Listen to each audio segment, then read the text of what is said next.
About to meet Mama Duck, legendary Chicago legend for real.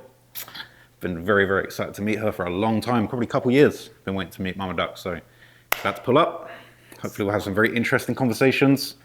Seen some interesting news going around. There's a lot to talk about. So I've saved the moment. We haven't spoken. I think we spoke on the phone like one time for a little bit. I've donated to her stream, but she's about to pull up. She's about to walk through them doors. So you know what I'm saying. We're excited to meet Mama Duck. Hello. Yo. What's going on? Finally we meet. And you got the chain on too? I thought you were going in for a dap. Come here. Oh my God, how you doing? I'm good. Good to finally meet you. Yes. We're out here.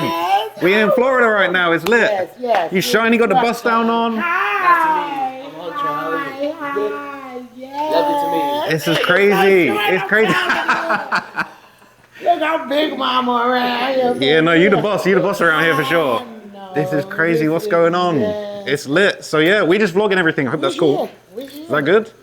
Yes. We just doing a little vlog. We hanging out. Like we got the big interview tomorrow, but we wanted to link up tonight. So the big clout chain as well. That's a legendary piece. Love that. And it's him. That's history right there. Really? Yeah, so I had to bring my baby with me. Oh, that's beautiful. Wow. So I got to meet Duck as well today, man. That's special for real. I appreciate that. That's so crazy. So yeah, we're here. No, so am I. Come on, Mama Duck. What are you talking about? I'm found out too. We finally meeting. It's Look, lit. and my sons, look, the dog say, Mom, when you get around them, act like you got some sense. Don't be acting like you ain't never been around nobody.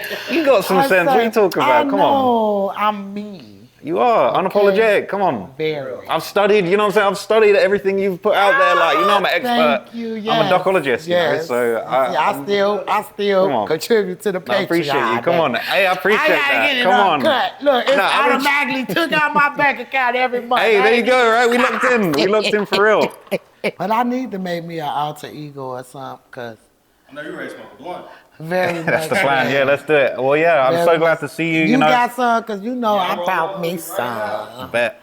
I wasn't finna be stuck up here and couldn't find none.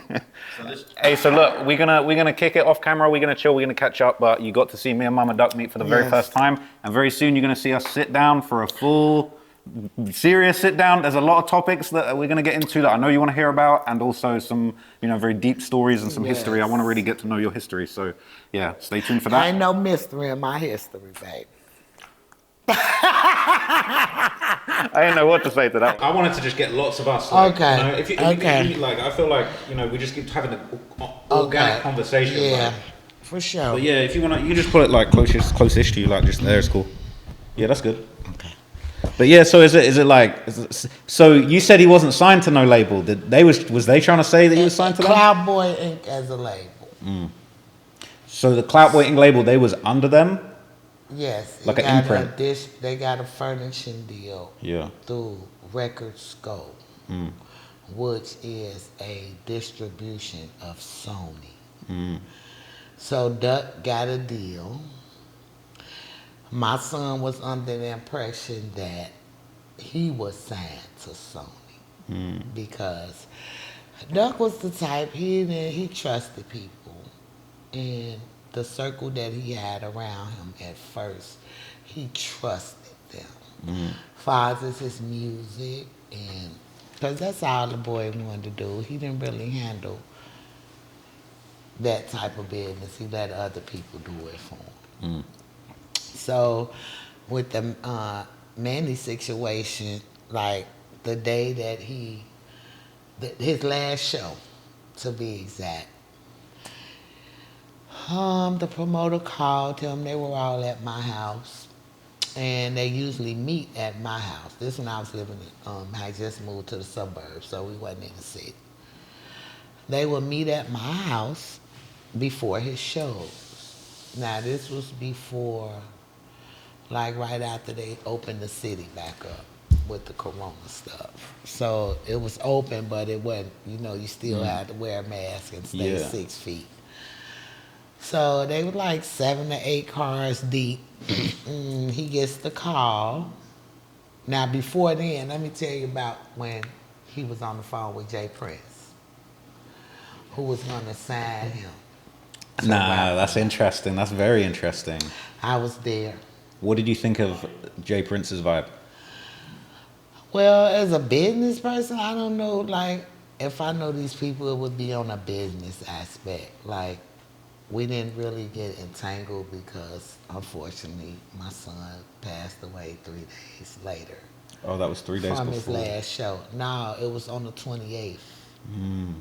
And it's so crazy because So that's July, right? July Yeah. 28th, it was so crazy because Easy, Eric, came over to the house and he was talking to Duck. And the conversation was, Duck, like, just get me out that contract. So that's when Jay Prince came into play. And he was basically saying, okay, well, who you signed to? And he thought he was signed to Sony. But he came to find out that he wasn't. That Clout Boy Inc. got the furnishing deal because of Duck. Yeah. And he gave the rights, gave them slide and exposed it. So those are the only songs that they rightfully own because Duck, they was. I just feel like he was blackballed. Nobody wanted to work with him. Well, it's been proven, right? He None was. of the producers, like nobody. So he used his own producers, Lil Chris, Trey P, Daddy O. These are underground producers. These are not no. But his songs, those are the ones who produced it. And you would have think that they were these mainstream producers, but they wasn't. So really, he was smart releasing that independently through United Yes. Masters, and maybe not even Yes. realizing Yes. how important Not that was knowing. for what he was leaving behind, And right? then he found out that how the deal was. He was constantly asking Manny for the contract because now he want to see it. So was they keeping that contract from him? Yes. And Yes. so, He kept sending them off. And this is why Manny is upset with me. And I don't understand because that's my son. I don't care what he tried to make you think or what you thought when it came to my son. Wasn't nothing bigger than me. He let the world know that. Wasn't nothing bigger than his mama. You know what I'm saying, Trap? So when he found out and Eric was there, and that's, if you notice on Duck page, July 28, 2020, him and Easy is standing outside my house. And he say, welcome Rap-A-Lot newest artist. That was July 28, wow. 2020. And So that hadn't necessarily been signed yet, but that was the it plan. was like word to mouth over the phone. Wow. But he had to find, I'm assuming Jay Prince had to find out the type of contract he had. Yeah. So I spoke with the people from the label who Yeah. signed up. I mean, who signed Manny label. And these people have personally told me out their mouth how they gave $21,000 to help bury him. I never seen a dime of it. How he sold his Like That song. If you notice, I posted that on my Instagram in February when he posted he was dropping From the Heart coming soon. He was promoting Like That. And that's the video of y'all seen that went viral where he was dancing and he out in that yellow and black suit. He sold it to the label for $16,000 Just that individual song. because he didn't have no other music. And he was trying to get the music from the producers that he was working with, but they wasn't giving it to him. They gave it to me. See, I hear a lot of stories about young guys, you know, Duck, Von, Dirk, LA, all these guys going to different schools. You know, they start and they fight in, and they hit a certain age when the guns start getting brought to school. As a mother, when did you start to see the stuff Duck was dealing with the friendships turned enemies? When did you feel like, oh, this shit getting serious? This isn't kids I fighting no didn't more. know it was that serious because I remember one day me and my brother had to go to Hyde Park. I think he had got into it with somebody from TYMB. And we had to go to Hyde Park and get him. Just me and my brother. Like a lot of times, I think I saw a video with Courtney from TYMB. And he said something, I don't know if he was being funny or not. They mama used to walk them to school. What's wrong with that? What's wrong with walking my kids to school, making sure they go to school and making sure they come home? But I didn't even know it was that bad out there. I'm just being a mom. That's And how I it's was supposed to a be. fresh new mom. Yeah. Like fathers taking on responsibilities for my babies because my granny raised me. She raised them. These was her grew up under the great grandma status. So now they wasn't running the streets. Brick, he got a hold to that getting fast money and he went that route. You see what I'm saying? He went to the penitentiary at 17. We ain't gonna blame it on his upbringing. We gonna blame it on free will. That's what he wanted to do. Because he wanted stuff fast. It seemed to me, just as somebody that's, been a fan of Duck's music and his story, and obviously learning about his family and his history, it seemed like Brick was the one that maybe got a little bit more involved, spent time in the Yes. penitentiary, and Duck was always focused on the music, even though they tried to drag him into that. Growing up as a mother, did you see at a certain age them kind of, was Brick the more rebellious? Was Duck a bit more focused? Like, how did you see that growing up manifested in them? Okay, well, Duck, like, they used to have these dozens, like, because to be honest, like, my granny had everybody kids, because either your mama was on drugs or you wasn't there, and it's granny house. So they all come up together. It's like 10 kids all growing up together. So they would play the dozens, talk about who mama doing this and who mama doing that. And I think that's what Duck mainly learned how to signify. Because he had them. He was like, so Chris Brown, like all this R&B music, like he grew up on it. Silk, like, I thought he was going to be the next Chris Brown, man. Real. I ain't going to even lie to you. I feel like he had dance moves. I've seen him pop in a few moves in a few I videos. thought that boy was gonna be the next Chris Brown because when I heard him sing, it instantly brought tears to my eyes. And he was like 8. And I couldn't believe that came out my baby mouth. And I literally had to stop the car and turn around and say, did that just come out your mouth? And I ain't gonna lie, I saw dollar signs ever since. He was getting into all the contests and rap battles and I think that kind of made Brick want to lean on music too. But he was like, we always knew Duck was the one. Duck was the one that was going to get us up out of here. And then the rap came. Then I saw how raw he was at that and how he used his words. And I was like, damn, this boy cold.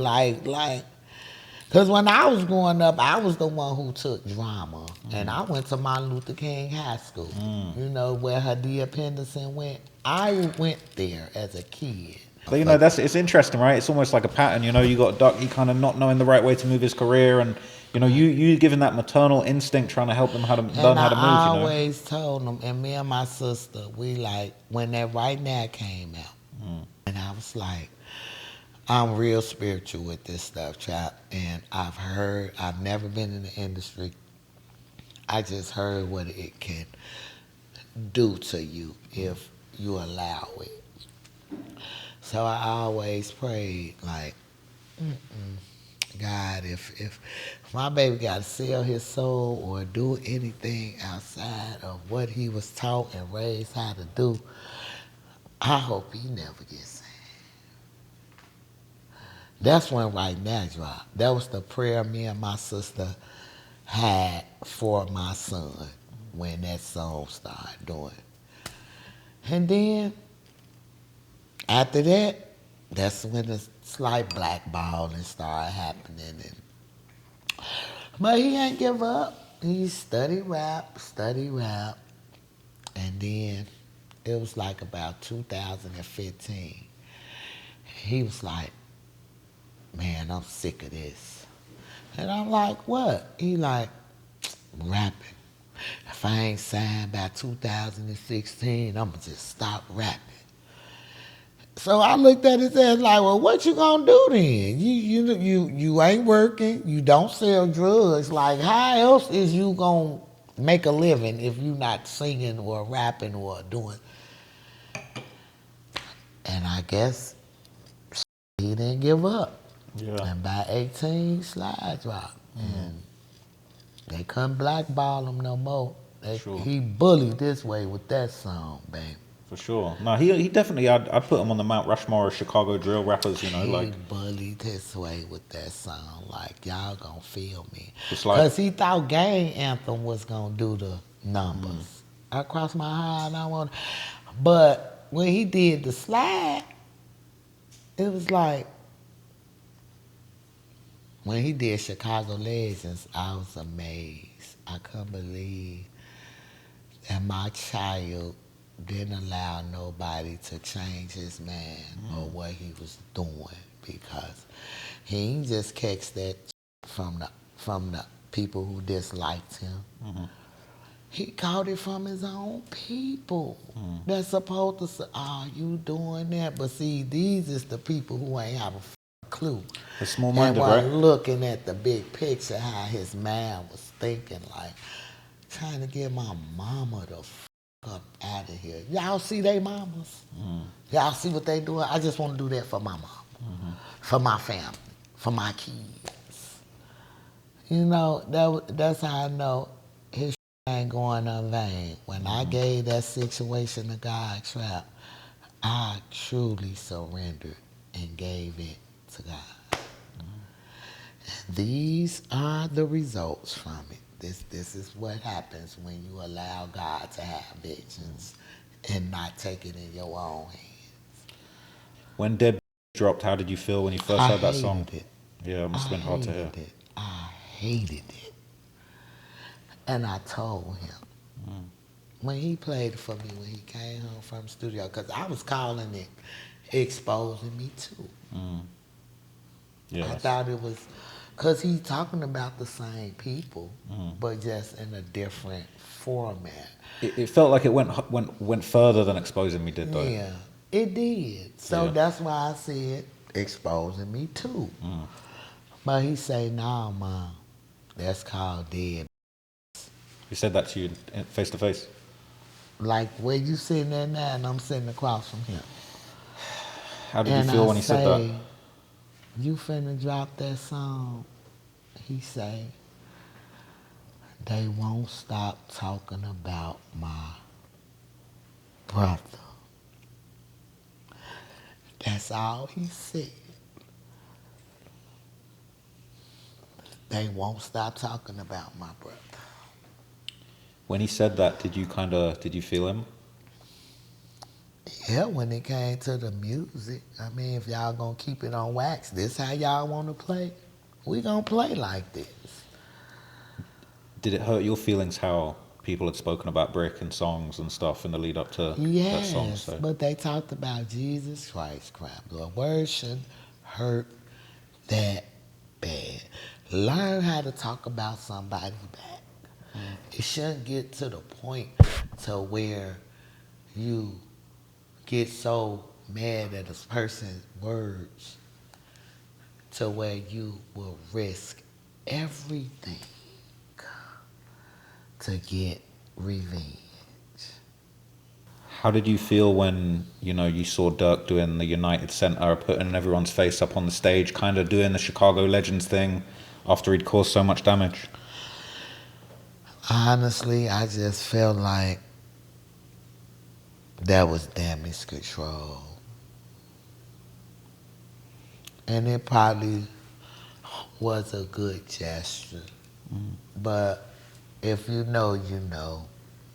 We all know why that happened. Because to be honest, it was supposed to be before the concert. The arrest.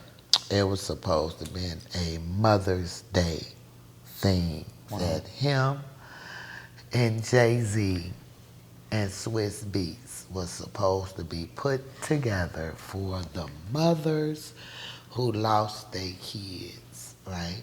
Wow. So me and Bezu, a lot of people don't know. Rest in peace, Bezu. Me and that man talked so much to where I had both of his phone numbers. To Bezu. 2 of his phone. Wow. That's my cousin's stepfather. People wanted us to be into it because of who my son. He actually, the last conversation me and Bezu had, he said, I dislike him because of who his friends were. Because he has a history with my family. Like, he knew my cousin. He helped raise his kids. He knew my cousin was 4'6". And he also knew that Duck would never do anything to nobody from 4'6". So with us knowing that, it was all good. You know what I'm saying? It was all good. You knew that they was going to do a Mother's Day thing. Was it through Bezu or that Through was that was through Bezu, him? he was telling me. And if they know, I know. They know I ain't lying. I've never spoken about this before. This is the first time here with you that I'm speaking on this. Wow. And he said, yeah, he was mad at me because I told him he need to sit down and talk to you. You feel what I'm saying? But I was like, man, yeah, you need to sit down and talk to Sheena. Yeah.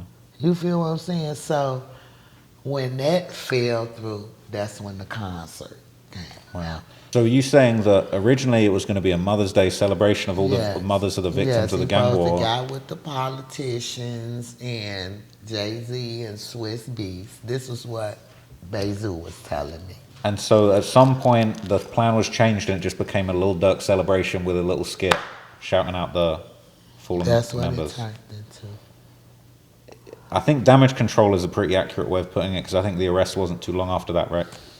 I heard that he thought they was gonna come get him at the concert. I heard rumors that maybe there was some federal agents in attendance at the show. Probably. I'm quite sure they was. I'm quite sure. Why wouldn't they be? If they've been watching you for 10 years.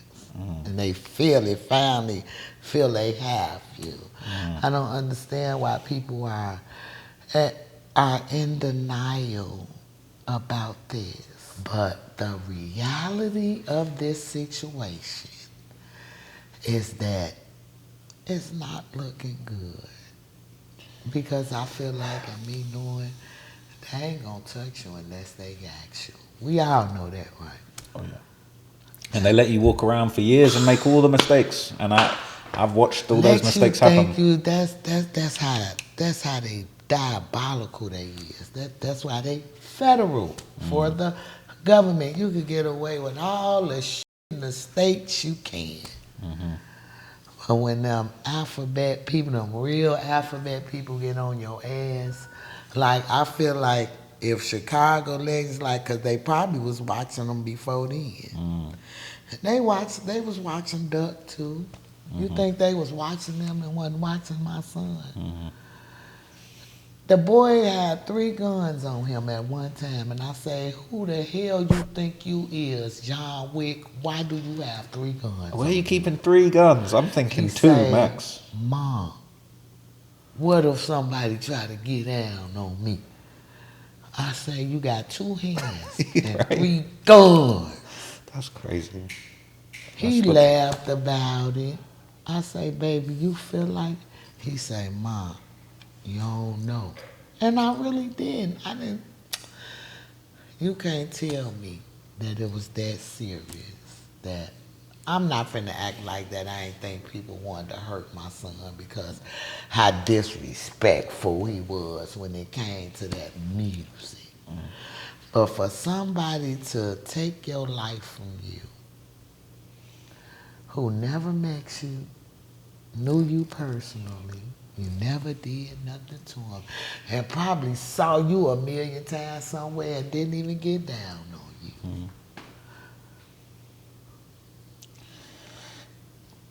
I feel like that's interesting that you would feel that way because obviously the way things played out obviously was really messed up. Could you even imagine that there were enough just awful people that would be willing to do something so horrible and crash out in front of the whole world? They were never going to get away with it. It's unthinkable. There's nothing in the world. My worst enemy. I ain't gonna even lie, you could have shot my grandma. If I would have saw you downtown with a million police around and how technology is, I would have had to catch you another day if I wanted you that bad. I would have never done that. But that just goes to show you they were willing to take the risk because they did it, Trav. It happened. We saw it in 4K. They did that. Saw all of it, and it really just shows, just how twisted it is. Someone would be willing to throw everything away to do that to this person. What had he really done to them? Son, I can tell you that. I can vouch for that. It wasn't worth. The boy ain't never caught a gun case, drug case. Well, he this big old GD leader, and the police just document you a gang member, even if you standing in a crowd of 5 people. I'm not trying to say that, boy, because I taught my sons how to be providers and protectors, and that's all they was. I got a quick question. What was your thoughts on Lil Durk mom recently doing it? Oh yeah, I mean, obviously, I watched it. Yeah. It was very enlightening, very touching, and as a mother, I sympathize with her. I mean, from the interview, I just see her trying her best as a single mom, raising boys in a up environment. And she's been through that with D-Thang too. I mean, hey, I had Brick. Yep. Like when you growing up in that type of environment, and it usually be that oldest boy that feel like they have to be the man. And it was to the point, because I was, I saw her mention that she was 17 when she had D-Thang. I was 15 when I had Brick. And it was to the point to where I had it in my sick mind that I'm going to protect my son by any means necessary, because we basically grew up together. I was a kid, having a kid. By the time he was 15, I was 30. Still young, Trap. I have a 30-year-old with a 30-year with a 15-year-old. Me and that kid grew up together, basically. That's real. So when he jumped off the porch, as they say, and I was in my badness, and I felt like I'm going to protect my baby by any means necessary. That was my sick thinking. Or it could have been my mother with just trying to protect my child. Not saying it was right, but then was the survival skills that I was dealt, that I had to use. And it got to the point to where he wanted to sell drugs, and it's a dirty police out here putting drugs. That's how he wound up going to the penitentiary at 17. Really? That same corrupt police that everybody is getting paid off of right now sent my son to the penitentiary at 17 years old. And that really knocked his whole life off course, really, right? And not really. I mean, he made it productive while he was in there. He got his GED. He got out, went to Columbia College. He was actually enrolled in Columbia College before he went to Columbia in 12. It was from 11 to 12. That was his first year at Columbia. Then he got locked up in 12 from the little gyro situation. And then he got out in 16 on Tuka's birthday. Oh wow. He got out. Yeah, and that was the first time I went live with him. That video go viral every year on my page. He ain't know what was going on. And he went viral. Like, I went live for the first time. He's like, what's this, man? He had his glasses on. And I ran the light, caught a ticket. I was just so happy. And I'm glad wasn't nobody outside waiting on us. Yeah. Well, to think that people do that. I wasn't even worried about nobody riding on the side of us or somebody trying. Like, that wasn't even in my mind. I went to the county to get my son, and we went home.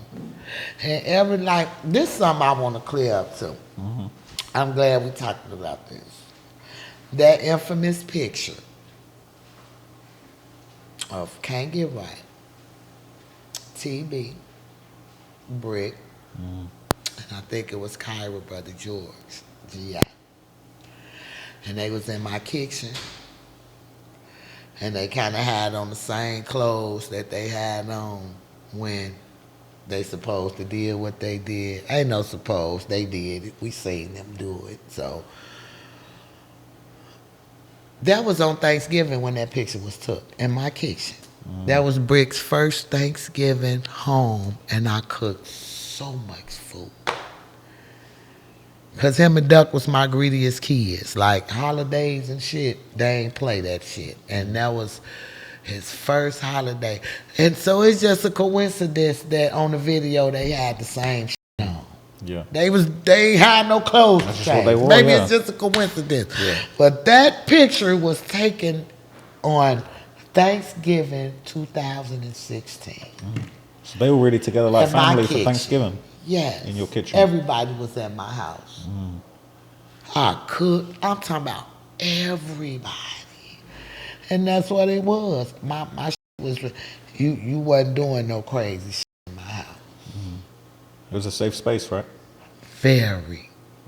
To people didn't even want to go home to their own house. Yeah. And their mamas used to come to my house like, they rather stay here. And I be like, that's fucked up, because if they rather sleep on my floor and they got all that shit at their house, you need to find out why your child don't want to be at home For sure. and want to sleep on my floor. It ain't got shit to do with me. So there were the type of situations that was going on. But Duck had people in his ear, like after Brick died, I just didn't want to lose my son to the streets. I didn't want him to have that mentality, I'm finna slide for my brother. Because he knowing doing that ain't going to bring your brother back. That's just going to make another mama feel like me. Yeah. So it's other ways you can take your frustration. Go in that goddamn studio. He saw his video, he say, I'm going to kill him with success. That's all he wanted to do. And that's what you taught him. Time to be providers and protectors, Trap. For real. However way they want to put it. I ain't teaching them to be drillers and sliders. Well, they're a product of that environment, you know, unfortunately. I mean, you ever wonder how different life might I be if you were lived on somewhere else? 63rd for 4 years. Okay. I moved over there in that area in 2008. First apartment I ever got in my life was on 6606 South Road.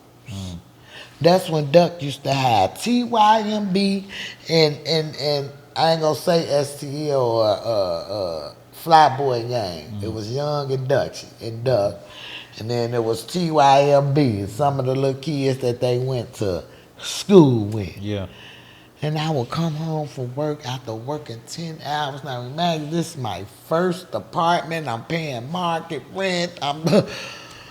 I come home, I come in my house. It's like 7 little dusty ass kids sitting in my house. And I'm like, oh nah. I turned right back around, Trap. Went around to Miss Wood's house and went to sleep over there. Miss Woods, if you know Miss Woods, you know Miss Woods. But yeah, that's how it was. Like, and then I guess he just decided to hang on Dutch, you know what I'm saying?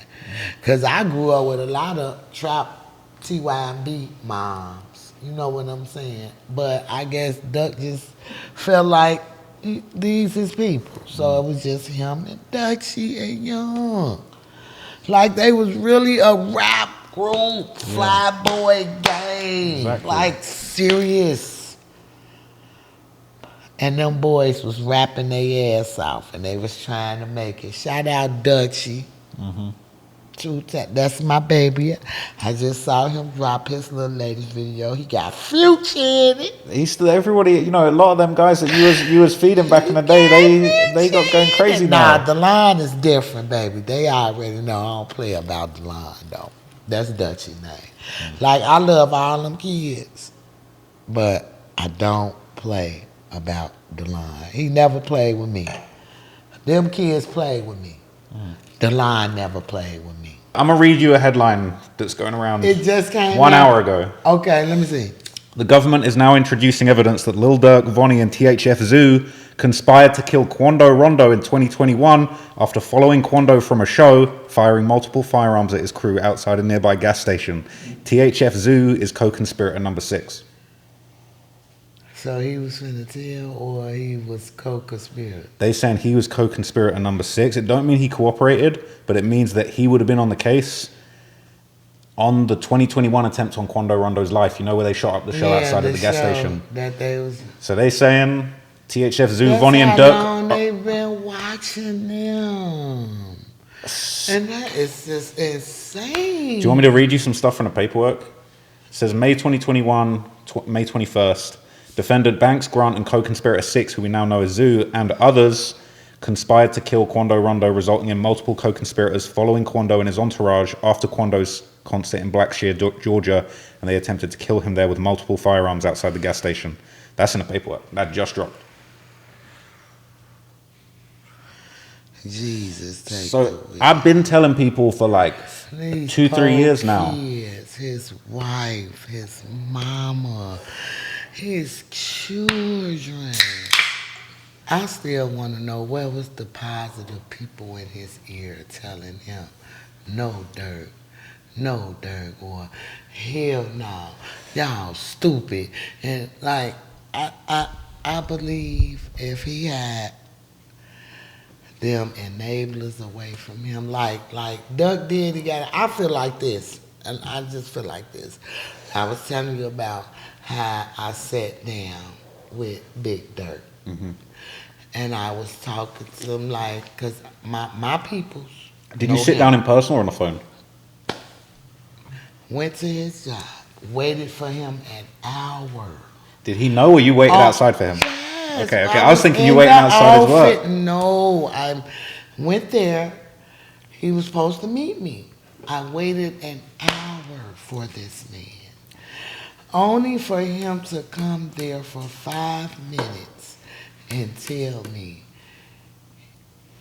he don't think that he don't think that he can get our sons to sit down and talk. And when was that you guys spoke? 2019. Really? So 1 year before This everything was went before down. his son died. This was before my son died. This was before his son got caught up in all this bullshit. Like, I feel like, then again, I'm starting to think it had to have been bigger than that. Because there's no way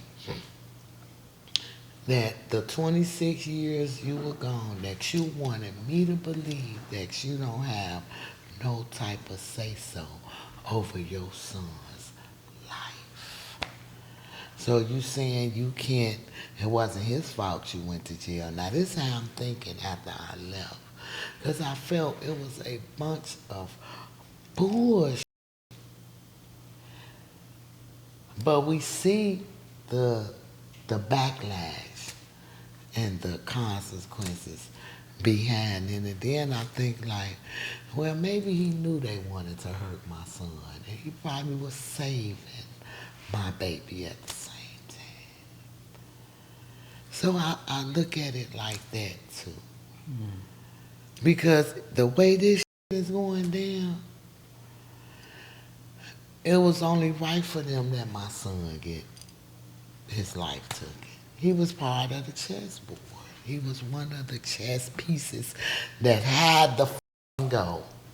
So that's why they risked it. How did you feel when, you know, after everything that happened with the situation with Duck when he was shopping, how did you feel in the days that followed that when Lil Durk releases a song with Drake? That was within a few days. Blew me. Especially the part when he was on the field and four motherfuckers sacked him. And him and Drake was like, ooh, what was that cause for? So you see him doing a song with Drake, and he kind of low key putting dirt on the situation, and that was so close to everything that happened. Did you ever sense He got the Drake stimulus pack. he did, and it was weird because it felt like, you know, Dirk's career hadn't really got to where he wanted it to until he started bringing Von around, right? He needed that power up, and it feels to me like he kind of used Von as sort of a stepping stone to get his Drake feature, and then he was kind of back in the industry at that point, right? And then obviously with what happened to Duck, he kind of used that for clout. I mean, I just feel like if that baby was still here, he'll be one of the biggest rappers. Bigger than Drake. Bigger The whole game would be different. Bigger than all they has. This is a slightly different question, but you just made me think of something. Was you around Chicago when them years ago, I think it was in the 90s, when that little boy got killed? I lived in the building. Duck was Really? on my hip, and I was pregnant with my son. I seen him pick his by Eric Morris. Really? My little sister was in the book, All America, with my nephew on her. David Assay, he the one wrote the book. Look it up. It's called All America, about Lee Allen and Lee Allen and what is Lloyd, two boys who started the Zach TV in the 90s, was going in different neighborhoods with their little record player and their microphone. And he ran for senator. Lee Allen ran for senator. Oh, for real? Right now to this day, he ran for senator. We always used to call him Dr. Martin Luther King because that's the type of orator he got. He used to always want, and Lloyd was his sidekick, his buddy. They was the best friends.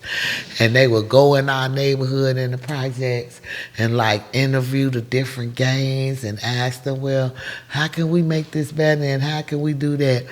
And this particular day, we were standing in front of the building. I'll never forget it. And Anthony, long live Anthony, he deceased now. He say, somebody just dropped a baby out the window. Everybody in the front of the building, I'm pregnant, because Duck and Will 11 months apart. I'm pregnant with Will, and I got Duck on my hip. And I run around to the back, and when I tell you, they picked this baby by, because I think it was from the 14th floor. Yeah. I was praying that God took him before he hit the ground. Because he was so small, he only wore about 30 pounds. And I think the gravity probably will take your wind. I'm praying. But that baby hit the ground, trap. And when I came around the corner, at the house, the Chicago, we had CHA police right across the street in the complex. Picked that baby up out the ground, and he was like I've never seen nothing like that in my life. And then to see his mama scream, and nothing is coming out her mouth. She just standing there screaming like, "Ah." And then to find out, I just recently seen one of the little boys who dropped them out the window like 6 months ago. 6 months from now. Wow. They was only 11 and 9 and 10 and 11 when they did it. And the story was he wouldn't steal candy from Walgreens, but they would get into them vacant apartments because the housing people wouldn't board them up right, or the drug addicts would come and take. So they would use them as club houses and stuff, and they hung this baby out the window. And the brother, his big brother, was like, "Give me my brother.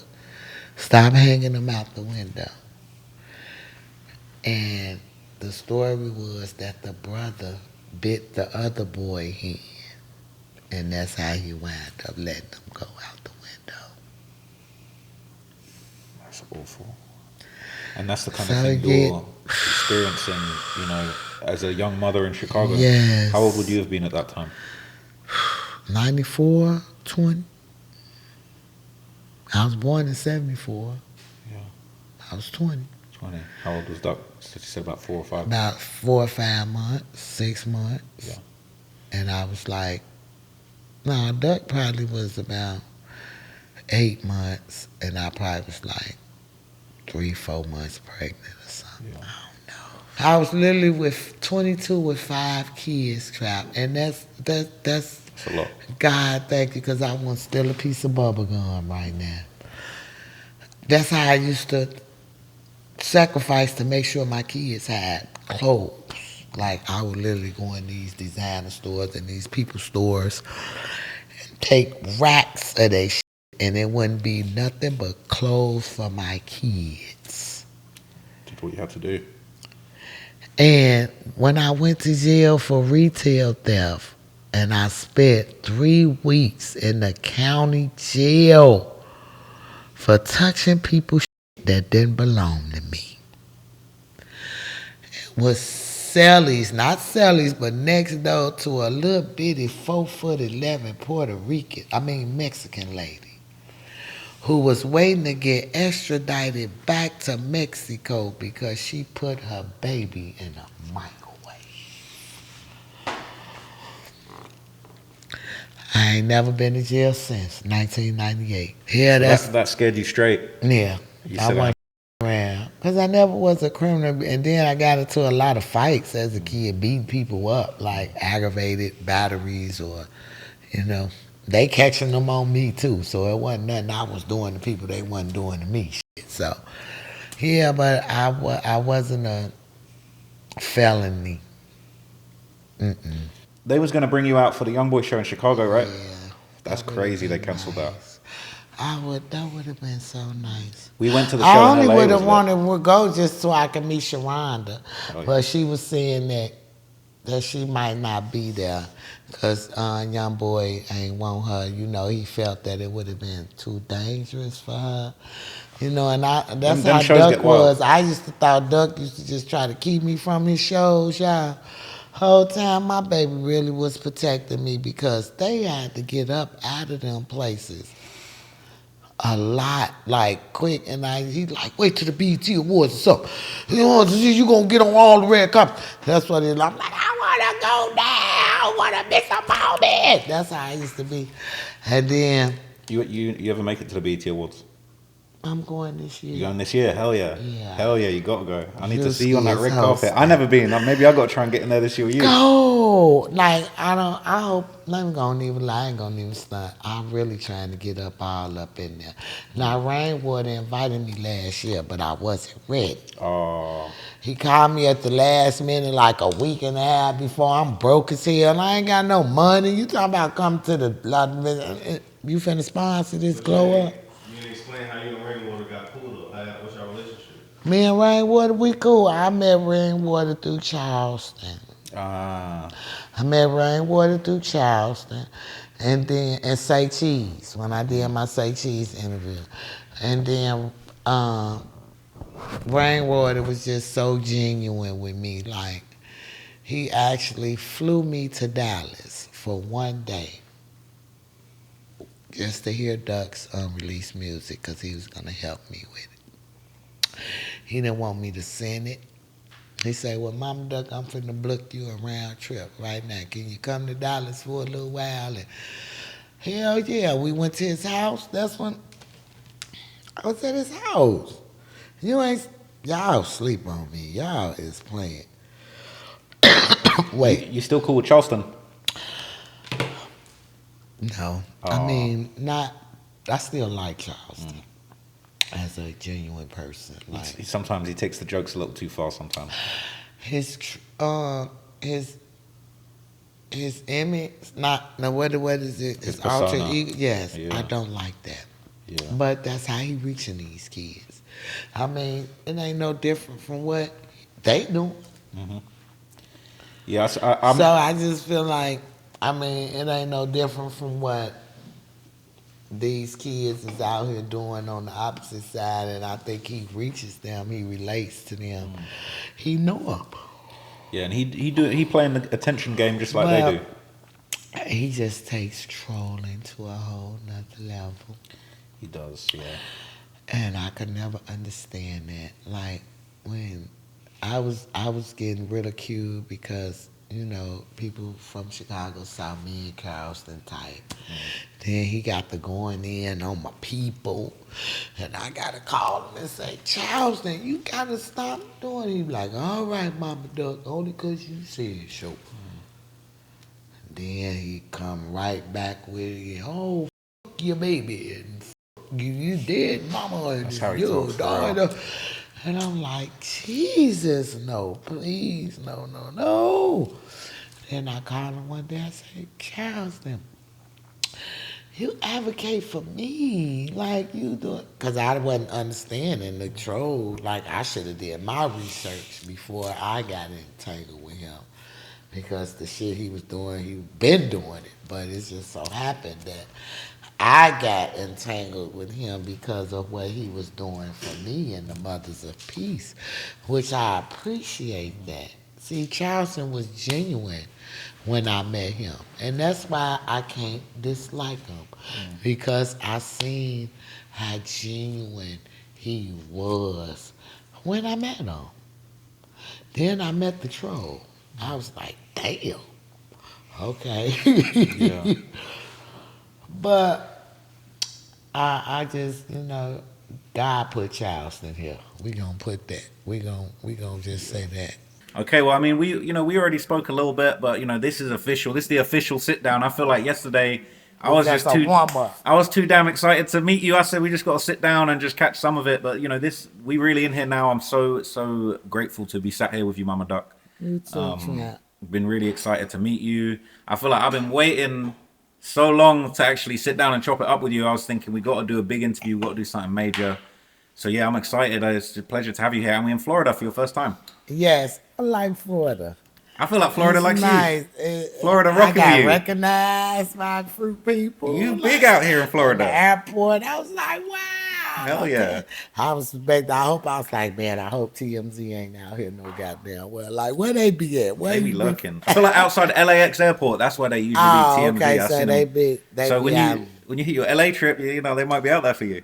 They wasn't out there when I landed, when I first went out there. They wasn't out. Hey, they might be, you know what I'm saying? They I might went be to back LA next time. twice though, but nah, they wasn't there. How does it feel to kind of, come to a state you've never been to before and you're getting recognized immediately? It feel good. It's the love. Who don't like the love? Like, and it's always positive. It's never negative. And That negative stuff really just kind of lives online, right? I'm hoping people just be online talking shit. I hope I don't never run into no crazy shit like they be talking online. See, I feel like I get a lot of negativity and hate online, but like, I don't think I've had a bad interaction. When you see people, it's love. Yeah, because they be fanned out. They can't sure. believe they see you. No, that's And for then sure. I hate the people that stare.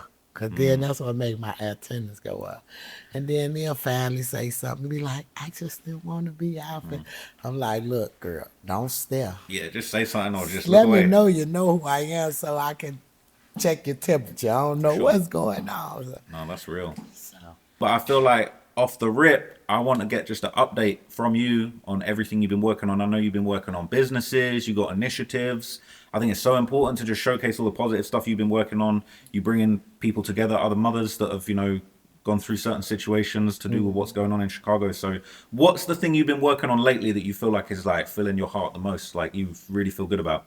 my Mother's a Peace Foundation. I'm really trying to get it going because every day a mom in Chicago and lost their babies. For whatever reason, these babies are dying and they're killing themselves. And I just feel like I always interfered and was involved positively. Like, these kids gonna do what they want to do, but I just want to just set a foundation there to give these moms some hope, not to give up on their kids. And just be with them, or because I think that's a lot. Either I'm not gonna say they don't care, but I just think we need that, especially as Black women. Yeah, I think that's really important. And you really kind of leading the charge for that in Chicago, right? Am I leading the charge? Well, are you the most, I feel like you're the most, with the most profile as far as, speaking out and being most outspoken about this stuff. Yeah, because I feel I was affected the most. Like, when it come to that, I think I was affected to the point to where I don't want it to affect nobody else. Like, so So you're really trying to kind of change it to the point where you don't want anyone to go through that stuff that you went through. basically, but everybody got their cross to bear. What God got for them. I just hope that whatever God put in their life, they handle it correctly. And when I mean correctly, by just allowing your faith and your prayers and just let God's will be done. I feel like a praying mother go through the worst stuff because of their faith, and God tests them the most. Yeah, I feel like you've been through so much, but I feel like you turned a lot of the negative stuff you've been through into a positive. And for me, I feel like the reason why maybe you are probably one of the most important voices in this spot in Chicago is really because you went through a tough situation that other people have been through. But I feel like your son was so talked down on. He was so blackballed. He was so blacklisted even before what happened when he passed away.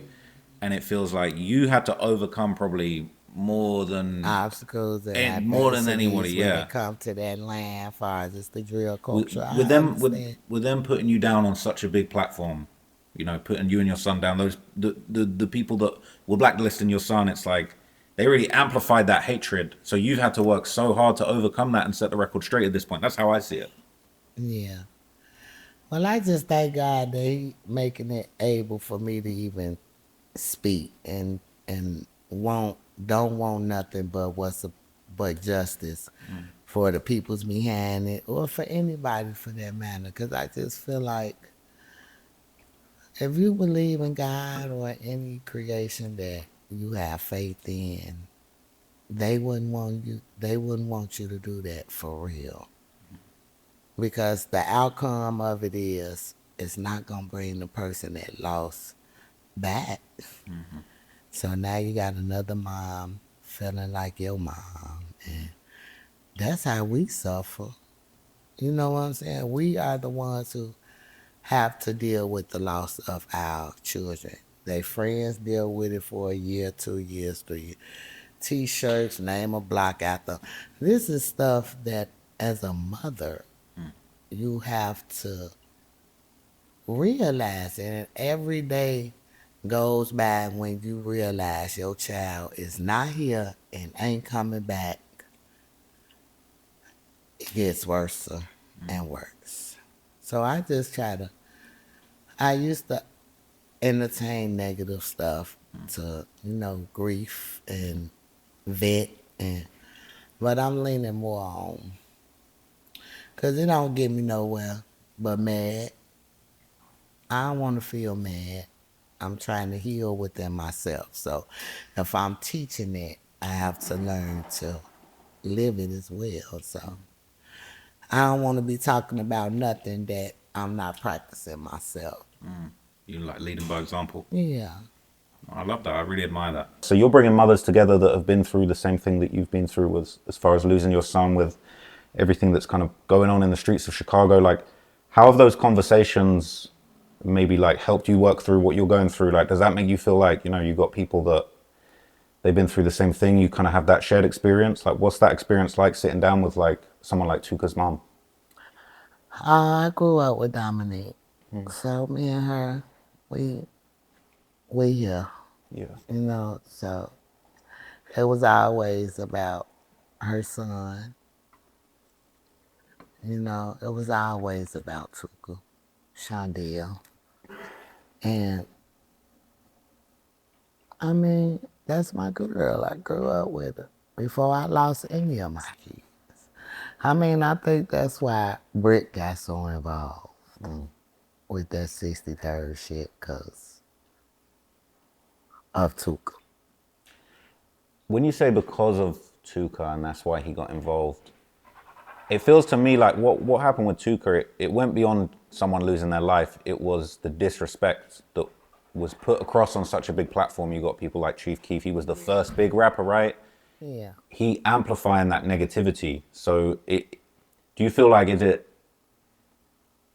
how much of a role do you think that sort of peer pressure and that, people disrespecting Tuka on songs with millions of views, like, did that make it worse, or it Well, really would I have been that could way anyway? say he did it at first. You can't do nothing about the songs that made him famous and, mixing Tuka, but he grew up out of it from what I'm seeing. Like, he felt like, I think that's the only reason why they did it, to aggravate Duck, just to getting rich and getting out the hood wasn't good enough for them.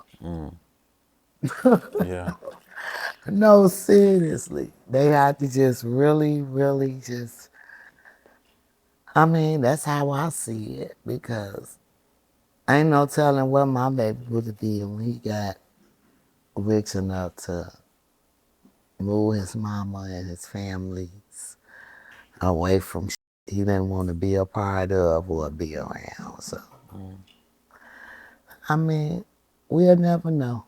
I said to you yesterday, I feel like Duck kind of on the Mount Rushmore of Chicago drill.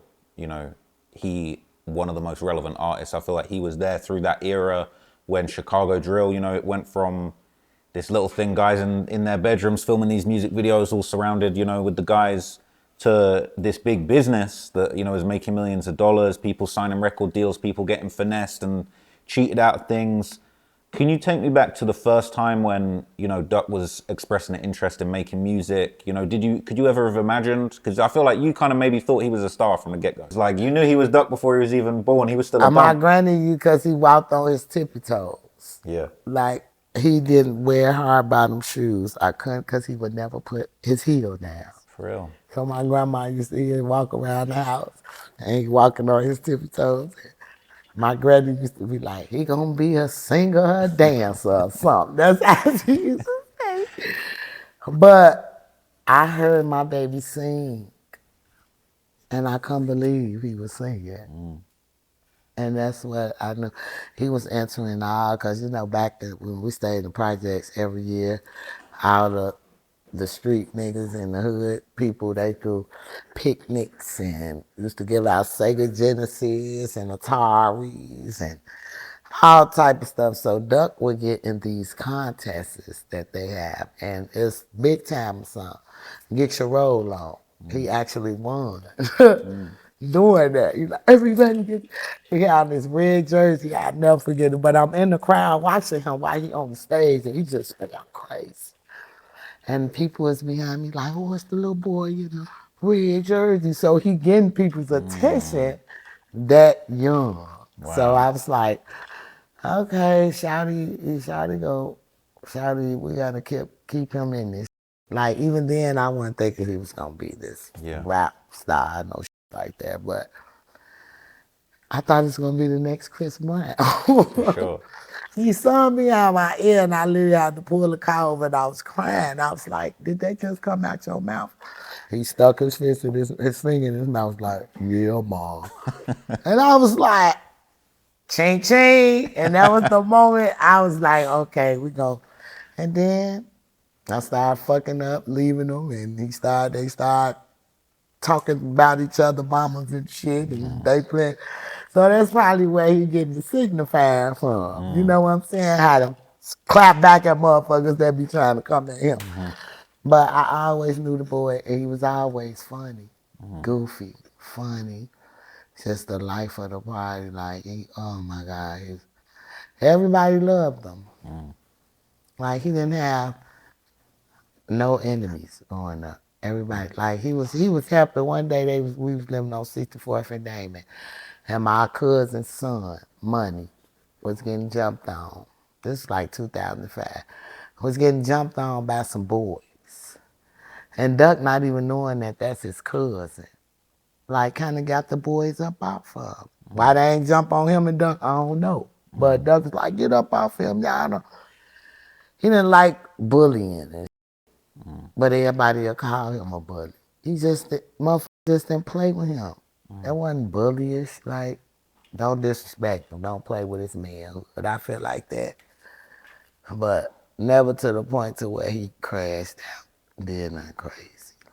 You wasn't getting that from Duck. Brick crashed out a couple times. But you weren't getting that from Duck. So something I'm very curious about. Your Mama Duck, you known around the world as Mama Duck. Okay, where's Papa Duck? What's the story with Duck's dad? How that come about? How you meet? How you have some romance with Papa Duck? Like what went down with Papa Duck, man? God is my homie. No, we wasn't boyfriend and girlfriend. We jump offs, if you want to put it Okay. like that. To keep it real, we was jump offs, and he was always involved. He was just that cool. You know what I'm saying? He was a cool as he was 17 when he got locked up. So Damn. you could just imagine he was that back in the nights. He really was. He was here.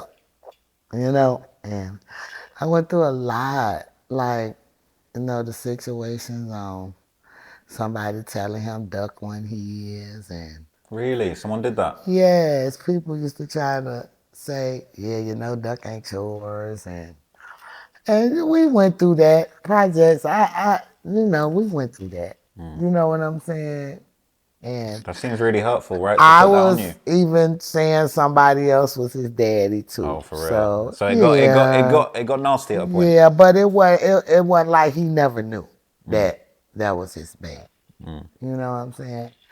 And it was like a shock because my friend Isha, and she rest in peace. Like I remember when I found out and we went on 40th. That's Welch World. It wasn't Welch World back then. It was just 40. Yeah, yeah.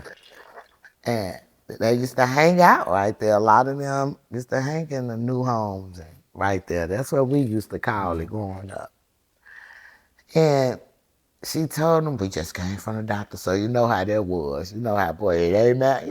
Just shit. Anyway, long story short, he knew that was that boy. He knew that from the moment he was born. And I actually came home from the hospital, and it was so crazy because the person who I was having thinking was his dad had just left. So it was like 30 seconds, a minute later, another knock was on the door. So I'm thinking he forgot something. And it was Duck's dad Yeah, that and must both of have spun his. you for sure. So I'm looking Wait, out the window. they I'm didn't like, run into each other. did they run into each other? They had to. It was no way they did. But hey, it went well. He came upstairs, him and his friend. And Dirty D, the real, black, rest his soul. He went dead to the bassinet and moved up, head off his ears and looked at him and say, yeah, this your son. Yeah, This your they could tell. son. So that's how we had the DNA tests Yeah. back then. You did it by eye. You Confirmed. gotta have a finger, an ear, or something, a Yeah. lip, a nose, or something. But yeah, and he saw the, and I remember me and my friend, he got locked up 6 weeks after Duck was born. Damn. What did he get locked up for? Some crazy stuff that he was wrongly convicted of. Like, if he has a platform, I don't like too much speaking on it, Okay. you know, because that's something he's dealing with and still dealing with. So I don't really get involved in that. But I support him and he supports me. You notice he behind anything I do. He don't care what nobody say. You can't go to him and say, man, get your baby. Man, I ain't getting her shit. What you mean get her?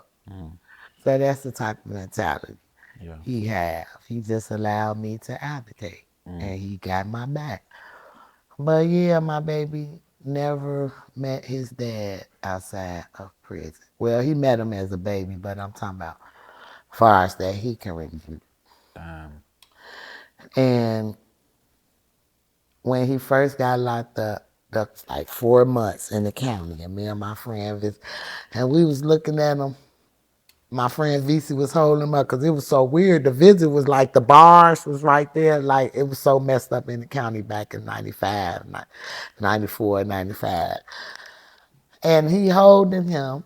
I'm holding, well, VC is holding him, and his cousin Dre is next. They was locked up together. And he was like, he looked like me, man. And Duck just sitting there looking at his ass like, man, if you keep on saying that. And because it was like he couldn't believe it. Like, Yeah. damn. And my granny thought he was a Puerto Rican baby. He said, my granny was like, he's a Mexican baby. And I be like, I ain't never did nothing with no Mexican. What the hell? I say, you better blame that shit on y'all Irish side. That Irish Yeah. that's all up in you, honey, because I don't know where it came from. They got something from way back in there. Yeah, I don't Yes. know. Wow. So Duck was like 13 or 14 when he lay eyes on his dad for the first time. Wow. And yeah, and ever since then they've been like, for a minute, Duck was kind of upset because he remembered what his daddy was locked up for. And he just didn't want to be associated with nobody locked up for something so horrible. So I used to literally have to beg Duck sometimes to talk on the phone with your dad. You want to talk to you? And he's like, I'm not talking to him. He locked up for this stuff. And I'm like, he didn't do that. You know what I'm saying? And we have people getting wrongly convicted all the time. He didn't do it. So finally, he just decided, like, fuck it, I'm going to talk to my dad, goddamn. And that was like in about 2006, I want to say. And it's been up ever since. And then he started getting hope because he really thought his dad, they gave him natural life at 17 years old. Wow. With no possibility of parole. But it got so high, went to the Supreme Court and everything, like, he was exonerated. Wow. 26 years later. Wow. And he supposed to got out July 17th on Brick Day of 2020. And I remember his wife calling me, and I knew it. When she called me, she had me in the car.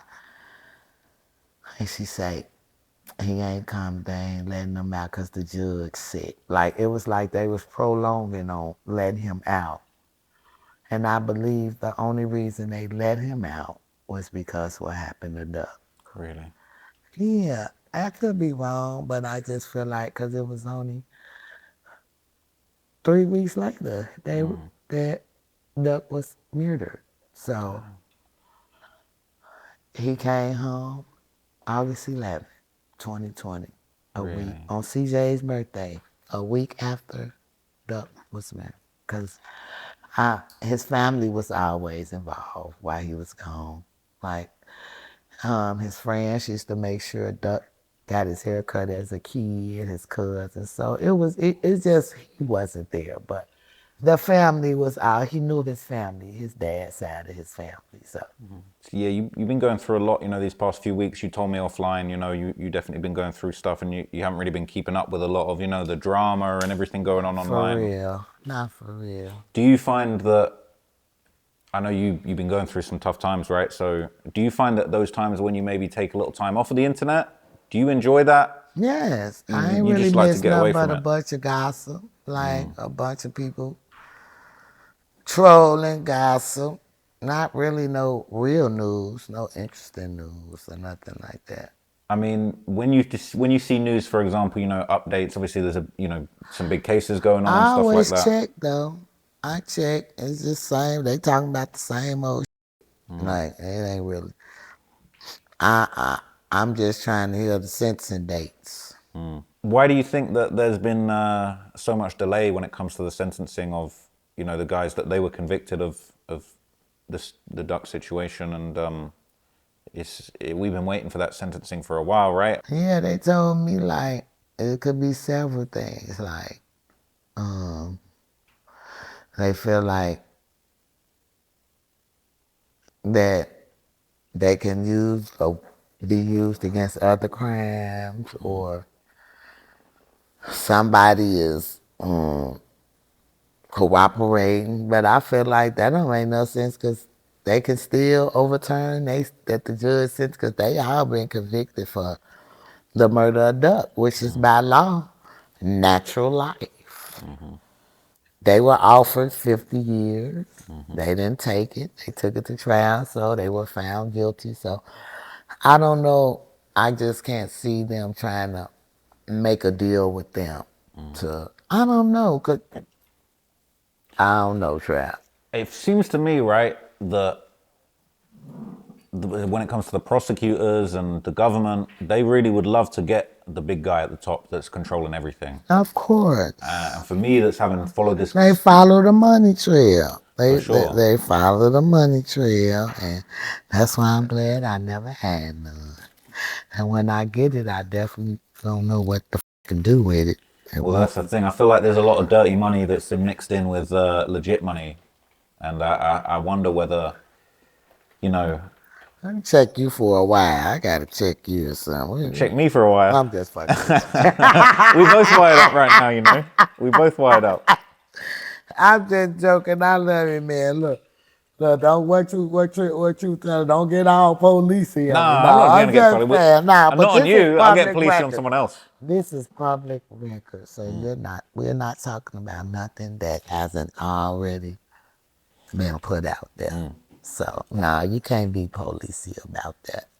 Well, what I want to say to you is that I know I've followed you for a long time. I did a documentary about Duck. I did a separate one about Von. I've done videos about Duck and the crimes he's accused of. Obviously, some of the most famous people to come out of Chicago. And when I did a video about Duck and what had happened, that was before the guys got arrested for it. But in that video, I said exactly who was involved. Wait, hold on. So you mean to tell me they dropped before they was arrested, trial? Wait, no, my bad. I think I did a different video on them before they were arrested, and then I did another video doing the full Okay. breakdown after they got arrested. Okay. But basically, everybody knew that it was them, I knew it was them. right? There was people on it. They was going live. I just couldn't see nobody else wanting it done that bad. Like Duck was cool with everybody. Everybody besides them. So And you often talk about the trolls, right? And how they try to use things against you that you publicly share. What is something that you would tell someone who is looking at or listening that is going through and have a past of whatever that past may be, but you've done the work or you're doing the work to make things right? Over, just over time, what would be your response to people that's trying to troll you about things you publicly shared yourself and how you have transitioned from one season of your life to the next? I share my stories because they're my stories. I share them to save somebody's life or let somebody know you're not the only one, or My past don't define me. You know, it's either gonna make you bitter or better. So I decide to turn my coal into diamonds, baby, instead of dust. Okay. So it pressure break pipes, but it also make diamonds.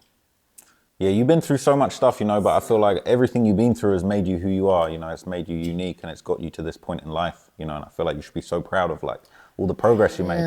I am, because I know within myself and a lot of stuff, when you know you changing, it feel right on your spirit. When you try to deter back to them old ways, it don't feel right on your spirit. So that's confirmation that I'm doing better, that I'm changing. You know, so, and I try to teach people that don't let your past define you. Everybody got a past. It's about where you're going.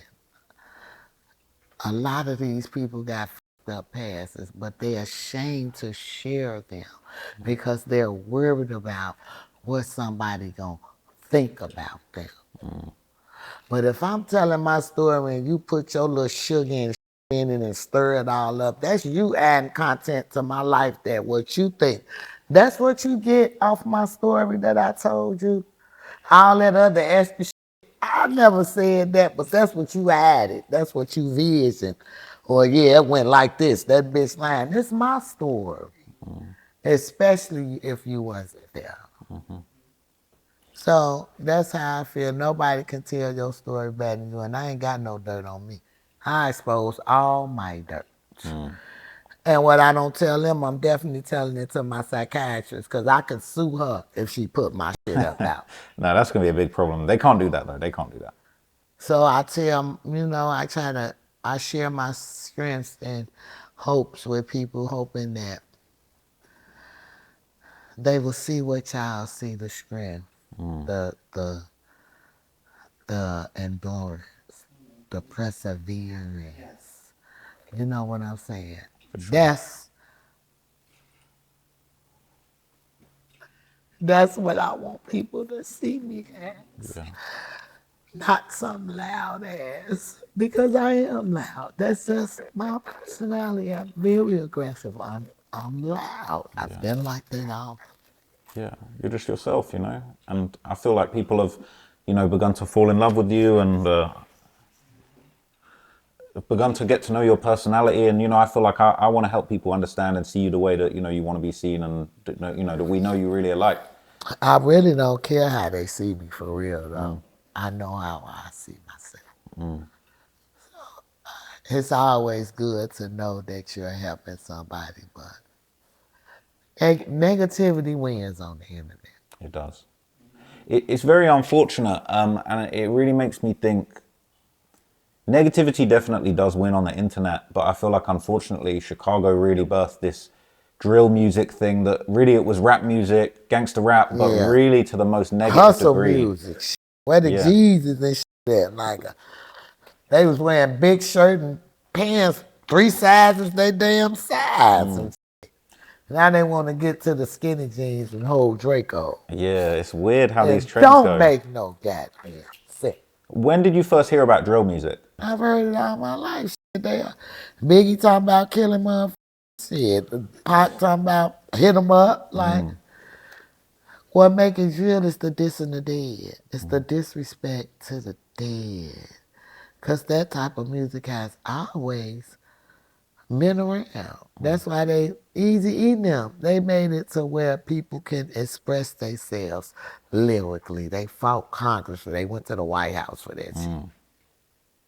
So you didn't feel like there was anything different as far as, you know, because I feel like a lot of people see Chicago drill music as like the city of Chicago was so violent, it birthed this What make murder it music. stupid is that they go do the drills and brag about it on the internet and then call you a snitch for acknowledging it after they didn't say it. When you first started hearing early drill songs coming out, probably like 2011, did you think these kids are talking crazy? These kids are telling on themselves in these songs. What they No, doing? it wasn't. No, I didn't look at it like that. No. No, not back then. I felt a lot of it was telling their stories. You know, I said like Young Pappy. Young Pappy was was one of them. You know what I'm saying? I listened in 2012 and 13. I listened to, well, Duck had me listening to Poppy a lot because he listened to Poppy. And I was up north at the time. And we was actually living where Poppy was into it with the peoples at. But I'm not knowing, Duck not knowing, he did a song with Poppy. So, Pappy, I'm sorry, did a song with Pappy. And these were the same kids that when my house caught on fire could have lost their house, lost their life trying to save my daughter. So I couldn't imagine them. You know what I'm saying? Like I say, I didn't know about the beef, but I was hearing stuff like, yeah, they wore some FBGK shirts to somebody's funeral, like when somebody died from up there. And I'm like, what the hell they got? What FBG do to them now? Like what? And it was because Duck was on the song with Poppy. Really? Not because he did something personally for them. So you're saying that kind of confused you when you seen people wearing FBGK shirts? You're thinking, what do we really do to deserve that? Right, like what did they do? Not we shit. What they little rap group deserves that for? You know what I'm saying? Honestly, like, but I found out that was why. Because Duck had did. It wasn't nothing that Duck did to them personally. It was that he made a song with. And that's how they do it. Your op is my op. If you make a song with, when you pick the side, you ain't make no song with us. You went over there and made it. And we living over there. So it's just crazy. I feel like music is just good. Get on that shit, do that shit, rock out that shit, get both of y'all rich, and get on and try to help the next person do what y'all did. How did you feel like the first time maybe you heard Duck make a song that was kind of on that negative vibe or him dissing somebody? Did you hear the first time he was dissing people and think like, you know, like you better than that, or like that's, you know, that's not your lane, or was that just the culture? It was like everyone was doing it. I don't know if Duck had this song. I know I heard Dirk Competition. That was the first time I heard somebody diss Duck. Now, if Duck dissed them, I know him and E-Day was going back and forth, which is weird because E-Day was like 5 or 6 years older than Duck at the time. So I was like, okay, but I talk to E-Day like I would talk to these guys. You know what I'm saying? DM them, like, would talk, like, basically, like, what's going on? And I would try, like, I'm just some peacemaker, but I just felt that this what I want to do. Like, these is my babies. I know what they're about. Like, and that's the motherfucker. You got to stop being naive. People trying to do this. People trying to do that.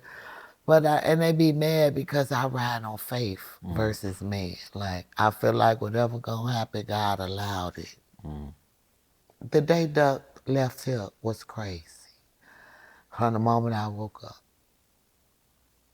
Yeah, I've heard you kind of talk about some of the stuff you went through that day and, you know, finding out and the people reacting across the city. It just sounds awful. No, but I'm talking about from the moment I woke up because the police over there didn't like the fact that I used to let Duck them leave from the house, but it never was no problem. Like when he had shows, he would go.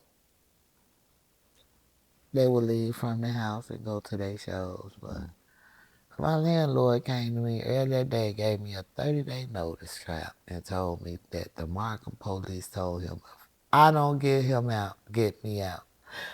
If he don't get me out, they gonna get me out. So they were already f***ing with me from the gate.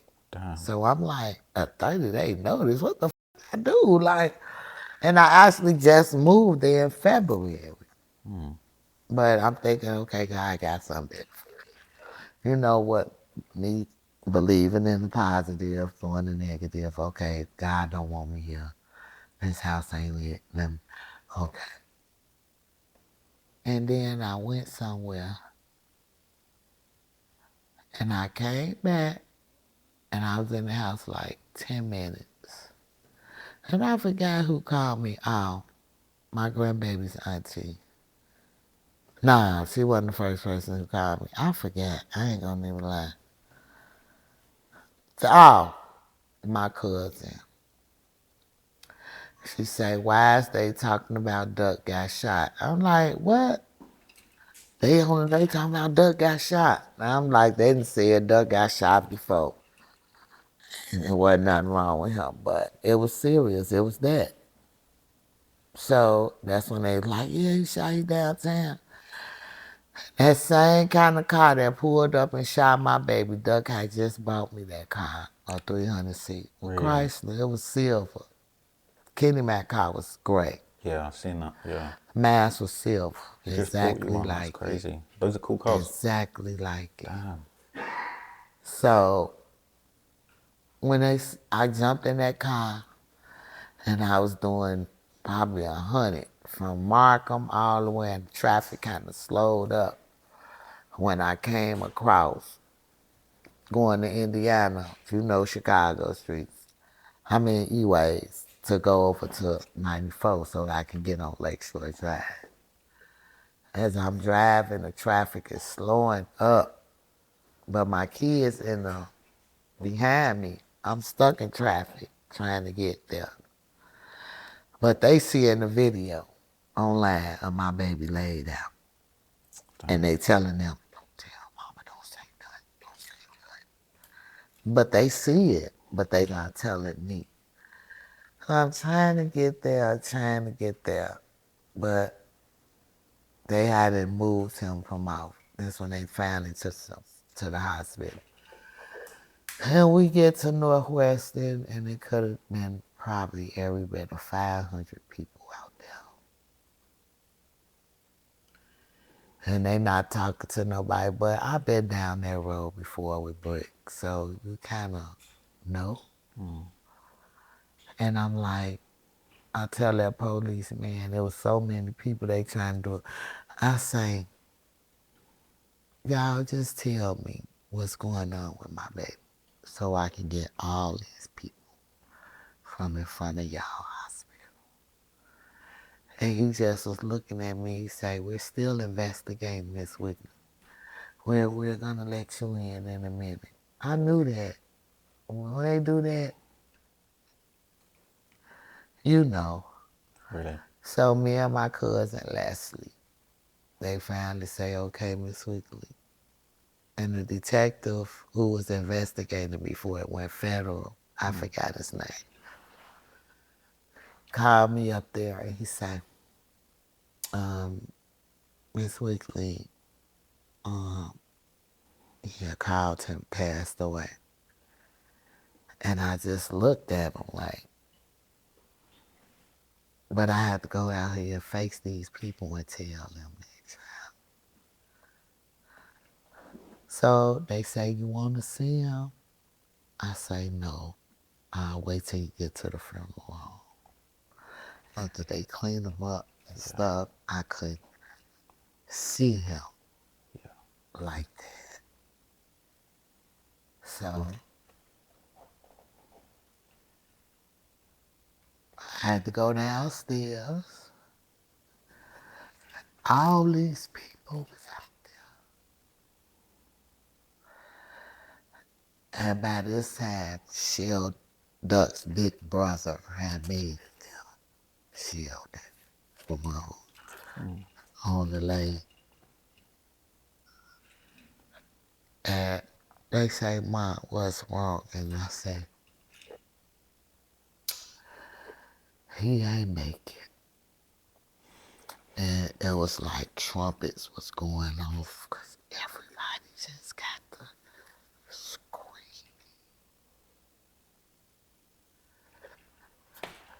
And I just dropped right where I stood.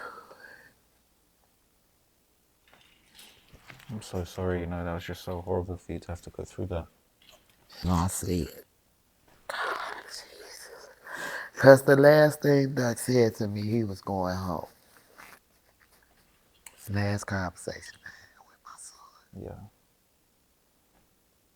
But I didn't know he was talking about that home. Like, he really went home. I'm just so sorry. And I just thank God for the strength to even still be able to open my mouth. Lord, people don't understand it. They be saying they want me to shut up, but they really don't. I feel like it's really brave that you speak out so much, you know. And a lot of people would be scared in your situation. I don't fear nobody but God, Trap. I believe in them and I fear them. So I'm very curious to know what you think of you know, this new generation. Do you feel like, you know, now people are obsessed with people like, you know, you heard of like Lil Jeff. You got these new younger Chicago drill rappers. They're getting younger. There's kids at age 14, They're not 15. fascinated with the people. They're fascinated with the stories, Trap, and how they deliver them. It's entertaining to them. But these are these babies' real lives. So they feel like they can profit off the negativity that's going on in their lives instead of getting some therapy and dealing with the PTSD. Because if you ain't in a war for real and you got to duck bullets and jump in bushes and people trying to kill you, that will give you post-traumatic stress. That's like being in a war for real. So it's really about getting these kids and getting in their head and dealing with their mental health and see what, because ain't no sane person in their right mind going to do the shit that these babies is doing right now. So it got to be something deeper than that.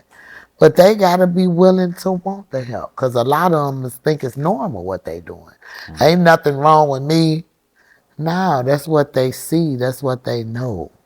You show them something different, you can save them. What is it about Chicago you think has just been so, you know, you got such disrespectful music? It seems like Chicago has become the city that's most famous for this disrespect. You know, everything that you've been through, all the disrespect that's gone on, you know, through all this music and beyond. Is there something about Chicago that is making it so violent, messed up? Is this going on, you know, everywhere and it's just Chicago's got the spotlight? Like, how do you It explain it? happen everywhere. You see what happening? It's this. They only interested in what's popping. This stuff is happening everywhere we go, Trav. But if somebody from that area or that city ain't popping, they don't want to have nothing to do with it. If it don't be for a lot of bloggers that's putting these little lighter stories in a bigger light by posting them on their platform, I wouldn't know about a lot of shit that go on. I don't watch the news no more. So I wouldn't know about a lot of stuff that's going on. So as far as your side and what you're involved in, what's the latest update? Because I know that you had a few lawsuits trying to set the record straight on a few things. You had there was a suit with the Dolce & Gabbana store that had kind of done things wrong when it came to when Duck passed away, right? Well, they wasn't really found liable for nothing. They just settled because Duck probably spent that much money in that store. And the fact that it happened in front of their store. And he was trying to get in, right? He was the next person in line. He was right there at the door. Thankfully, He you've been was at able to. Mulani's first. That's where Tall spotted him at Mulani's. Before he went across the street and made the call. See, you would have had everybody speculate about how that went down when Tall dropped his low or Teasy dropped his low. If you wasn't at court to see that shit, that video from that security guard's phone, They actually had the video played in court of him talking on the phone. yes, and it wasn't from the store surveillance, it was from the security guard's phone. Wow. He acting all belligerent in the store, and he got on the stand to say the reason he recorded him with the phone because he thought they was finna rob them. That's how he was in the store, and just off the sight of seeing Duck. Off the sight of seeing Duck. That's why I'm like, how's this man coming up with all these fucking stories and thinking he gon' we seen the video. Lied. Shaking. Asking for D-Thing. asked for badass. Talking to a quote federal informant on the phone who was on 76 and King Drive at the Dunkin' Donuts when he called him, but couldn't get to him because he said, I just got chased with a gun. It was so loud, he say, who? He say, Duck. Duck them chased me with a gun. He say, where you at? He say, I'm in the store. They chased me up the street and I know he gonna laugh at me. He thinks shit a joke, but it's over with for his ass after the day. This is what Hall is saying on this video. Still asking for D-Thing. Telling he at address 33. You saw that picture. He giving 555, which is where Mulani's at, which is Duck at. You're not in Mulani's. Duck is in Mulani's. You're in the Montclair store. Watching my son across the street when he said somebody chased him up the street with a gun. That was him chasing out the Duck car, trying to see which way he was going. This shit is in 4K. You had to been at the trial to see it. So it's so embarrassing for him when you tell that story, because I just seen the still image of, I think, TZ on the phone looking out the window, but he looked scared. He looked at just off the, now Duck all the way across the street in Mulani's. And he say, yeah, he didn't even know who I was. It's crazy he said that. But And so the boy on the phone say, but don't he mess with your baby mama? Yeah, he messed with my baby mama. And that's what I'm saying. He think this shit a joke. He gonna be laughing and shit at me because he lying to them though. Wow. He lying. Well, like we said earlier, it's no one really expected someone to come along and just be so stupid and crash out in front of, in a broad daylight, in a luxury district. It was just, you wouldn't expect anyone not to be so. And he stood down all that time. Then the crazy part, because they showing the videos from when one of the restaurants, because he ran in a restaurant and said, somebody chasing me with a gun. So they called the police. Really? 2 police officers came up to him to try to ask him questions. He did a 360 on him and was walking to his car. But you calling for a ride. His lawyer opening statement was like, why would he want to kill FBG Duck? He grew up with FBG Duck. Wow. That was his defense. Because me and Tom mama, like, I grew up on 46. Duck did. It was 39th, 63rd. Duck ain't grow up on 46. I did. Obviously, the whole O Block 6, they went down and crashed and burned. We're waiting for the sentencing. I feel like the OTF guys are going to go out the same way. Do you feel like they was just as reckless? Because I feel like Dirk was just as reckless as Muwop. In my opinion, it seems like they was all, from the bottom to the very top of the organization, just very reckless and just didn't seem to have a care about these just crash outs in front of the world. Do you feel like that, or do you feel like certain people maybe move differently? No, I just feel like it wasn't enough. If this is going out how everything is appearing to go out and all this, I just feel like it wasn't enough people in his ear. And it could have only just took one person. He just had to listen. I don't know what went on with that man behind the scenes and the pressure that was on him. Like, who you trying to impress? Who you trying to impress? You got everything that you fought for. Who are you trying to impress? Do you feel like it was really like Von's influence on Dirk? Because there's some new paperwork that just came out today where they're saying that the day after Von died, Dirk was on the phone talking to people saying, I'm not letting this slide, I'm a different animal. I heard that. You see that? That just dropped, right. I think I got a notification. Just yesterday, yeah. So if they got proof of that, that's what he did. These people not saying nothing that they don't have physical evidence on. And I feel like the evidence that came out yesterday, there was a lot. I mean, So he supposed to made that statement the day after Duck died. the day Because after, he allegedly got the people for D-Thing already. that was the day after Von died. So D-Thang was still alive, but the day after Von died, Dirk basically telling people on text, I'm not letting this slide, I'm a different animal. So that would have been November, what, the 5th, 6th? Yeah, yeah. So he was already setting his intentions at that point. But like, there's a lot more from there where they're basically saying that, Dirk organized, they had a hit on Quando in May where they were unsuccessful. They shot up his car outside the show in Georgia. There's just so much stuff. And I think so many people felt like, maybe this guy knows how to move or whatever. But it seems to me now it's all unraveling. And it really seems to be the case that he was just being open about all of this stuff. They're saying that after the Lil Pab hit, they was in a group chat texting each other the news. And then he changed his number after that. It's kind of, it's pretty bad. But Who, Dirk changed his number? they're saying that they was texting the articles about the murder of Lil Pab.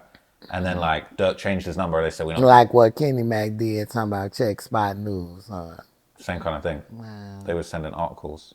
I was thinking, obviously, you kind of, getting up to date on everything to do with the trial, and you've been offline a little bit. But there's just like a summary of just the new information that I was just going to read to you, so you got all the info from the recent update. I'm going to be able to hear it.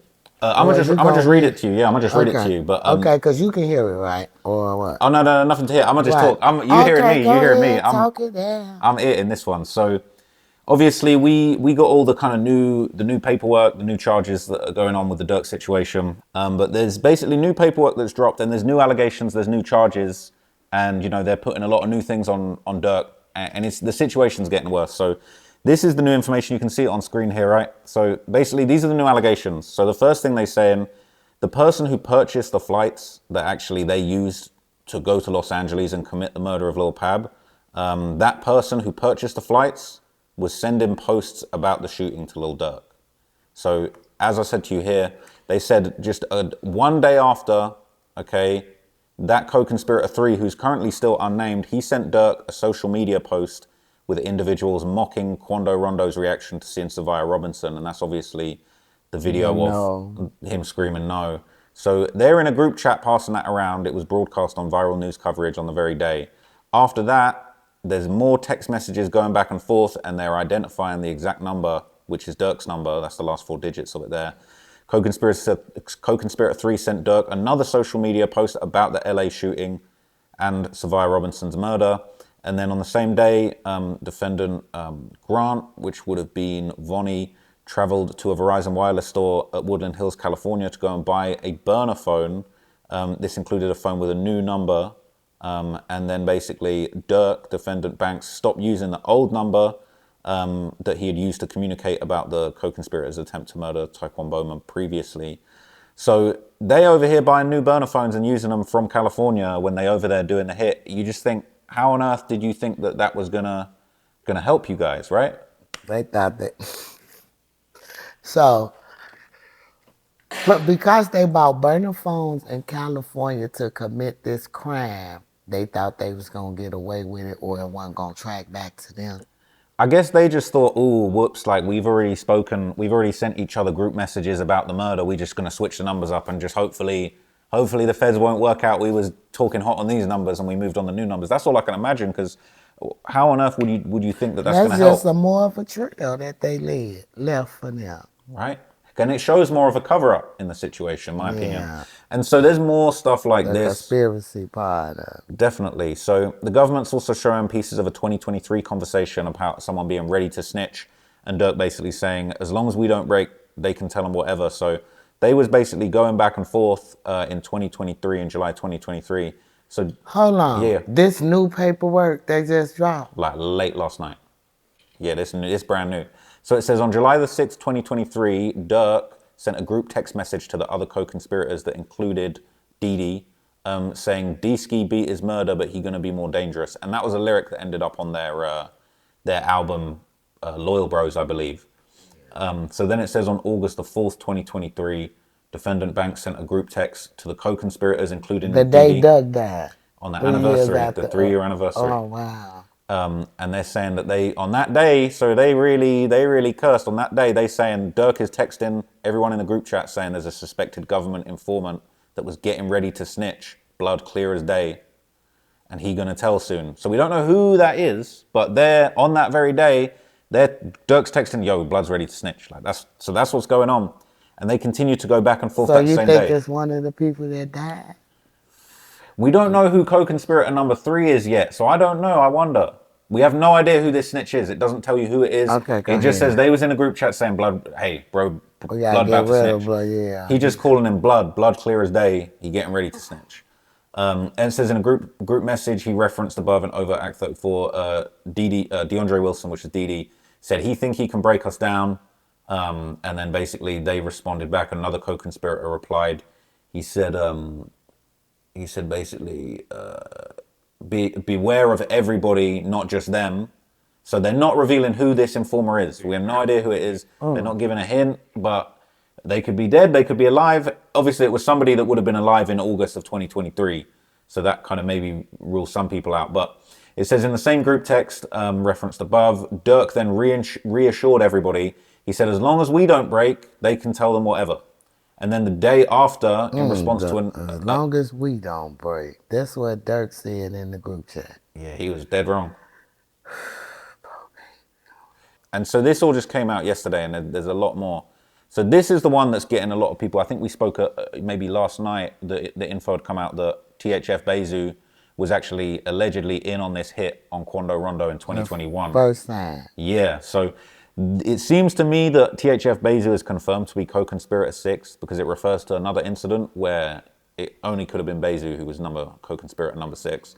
But it says here on May 21st, 2021, Dirk, Grant, and co-conspirator 6, who I believe is THF Bezu, and others known unknown, all conspired to have Quando killed, and that resulted in multiple people following Quando to the concert in Blackshear, Georgia, and attempting to shoot him outside of the gas station. So that's now confirmed that Dirk was in on that. They're saying Bezu was in on that. They're saying Vonnie even helped organize it because they was trying to say Vonnie's hands are completely clean. He was just like a manager type guy. No. That's not what was he going just on was allegedly. a smooth criminal from the looks of it because he ain't got no background, right? Yeah, so it's pretty bad. But in addition to that, so these are like the new details that have come out. But then we've actually got new charges. So you've probably already heard of this, right? But they're basically saying that the murder of this guy Stefan Mack that was revenge for D-Thang, that's now actually mentioned in this in the new updated charges, and they're actually saying that essentially the killers of Stefan Mack. We already kind of heard rumors that they had basically discussed the murder and had said afterwards, you know, what's up with the OTF, what's up with the money, and then that's now officially been put on Dirk. So as you can see here, this is sort of the famous picture of Mike City AJ holding money. But what's really crazy is they're actually saying, if you remember that $1 million worth of game interview where Dirk brought $1 million out, they're actually now saying in here that actually was where Dirk paid the killer. The killer, that guy was actually there for the interview. They filmed the Aha music video. And I wouldn't be surprised when he put the rest of that money back in the bank. He can't account for what was missing when he took it out. That's a damn good point. Yeah, he probably went and put 980,000 back in after the interview. That's a very good point. See, the feds ain't gonna play. When they do they shit, they do they shit. No, for real. Like, so this, I never would have thought Dirk was actually there with $1 million worth of game to actually pay I the thought hitter. I thought he was there just to show off. He brought $1 million to the trenches. Yeah. But there was a motive behind it. It's crazy. And we finding out what it really was. See, we all thought that he was just, but as this stuff is being revealed, baby. But what's your reaction to hearing that news? Because for me, when I saw this new paperwork, I read it early this morning. I'm just constantly just surprised at just how reckless Dirk had been throughout this whole debacle. You know, I can't believe that he really broke off from his $1 million worth of game to pay the hitman. I just hate that his mama got to really go through this after losing one of her sons, only to lose to the streets, only to lose another one to the system. And I'm so glad, and I'm not knocking nobody's, because I'm not finna say this woman went in her child's ear, but I was in Duck ear every day. I was scared for him to go outside sometimes because I didn't want the wrong influence to get around him and make him go behind somebody. First off, I don't think he really knew where it came from. We all found out later where it really came from, behind Britt. You understand what I'm saying? So the fact that he didn't take that route, because he could have did it broke. He could have got some broke motherfuckers to do that shit. You feel what I'm saying? But I'm glad he didn't have that mindset. And for 9 years, my baby family made it after the blackball. Like, you can't deny good music, especially if it's relatable and it's what they listening to. When I saw them people share that song from the music industry, I was like, they been seeing you, baby. You just put your foot on their neck for real. They been seeing you. Now they feel it for real, for real. What made you fall in love with the story of Duck? I feel like for me, I've always been like a big fan and like a student of hip hop, you know, like all the different scenes. Obviously, Chicago drill is so important. I feel like Duck, one of the most important figures in drill, but I feel like having watched his interviews, I feel like one of the first times that I really got to know Duck as a person was watching like the Vlad interview and seeing how he carried himself, how he taught. He kind of funny. He had a sense of humor to him, and some of these guys are so serious. Yeah, And I understand. I remember, I mean, I'm going to bring this up. Like, obviously, Slide was such a hit. And it's like, the way he raps on that song, slide, dude, yeah, slide, it brings energy out of you, right? Like, he was charismatic on a level I don't think many people, and so many people in Chicago, they fake tough. They too tough to show their personality. I feel like Duck was one of those very rare people. He could do both. But then I feel like, even Duck's ops, I feel like, you know that famous video of Von, he in the Airbnb, and he making fun of Duck doing, you want slide? But it's like, you could tell you a fan. Yeah. You fanned out. I Like, laughed so hard out there. right? You Like, knock it in. Hook it up there. they I thought feeling that it. was so funny. And I'm like, yeah, he liked my baby. Facts. For real. He liked him for real. It was undeniable, man. He just... But he had range, and I don't think anybody has written anything close to Chicago Legends from Chicago. I don't think anybody has written anything that has got anywhere near the impact of that. And then also, when you really think about it, this is going to sound super weird, right? But Chicago Legends, the beat for that, it's almost like a country beat. I feel like it's almost got like the way he's singing. You know, he sort of he rapping, but he's singing, but he's talking, and then the beat, it's not like a Chicago drill beat. It's like almost like a commercial, sort of like country, like a storytelling type thing. Yeah. And I feel like Duck's underrated as a storyteller when it comes to the rap, personally. And I just feel like for him, I feel like he had the music, the talent, the personality. I feel like he had the whole package.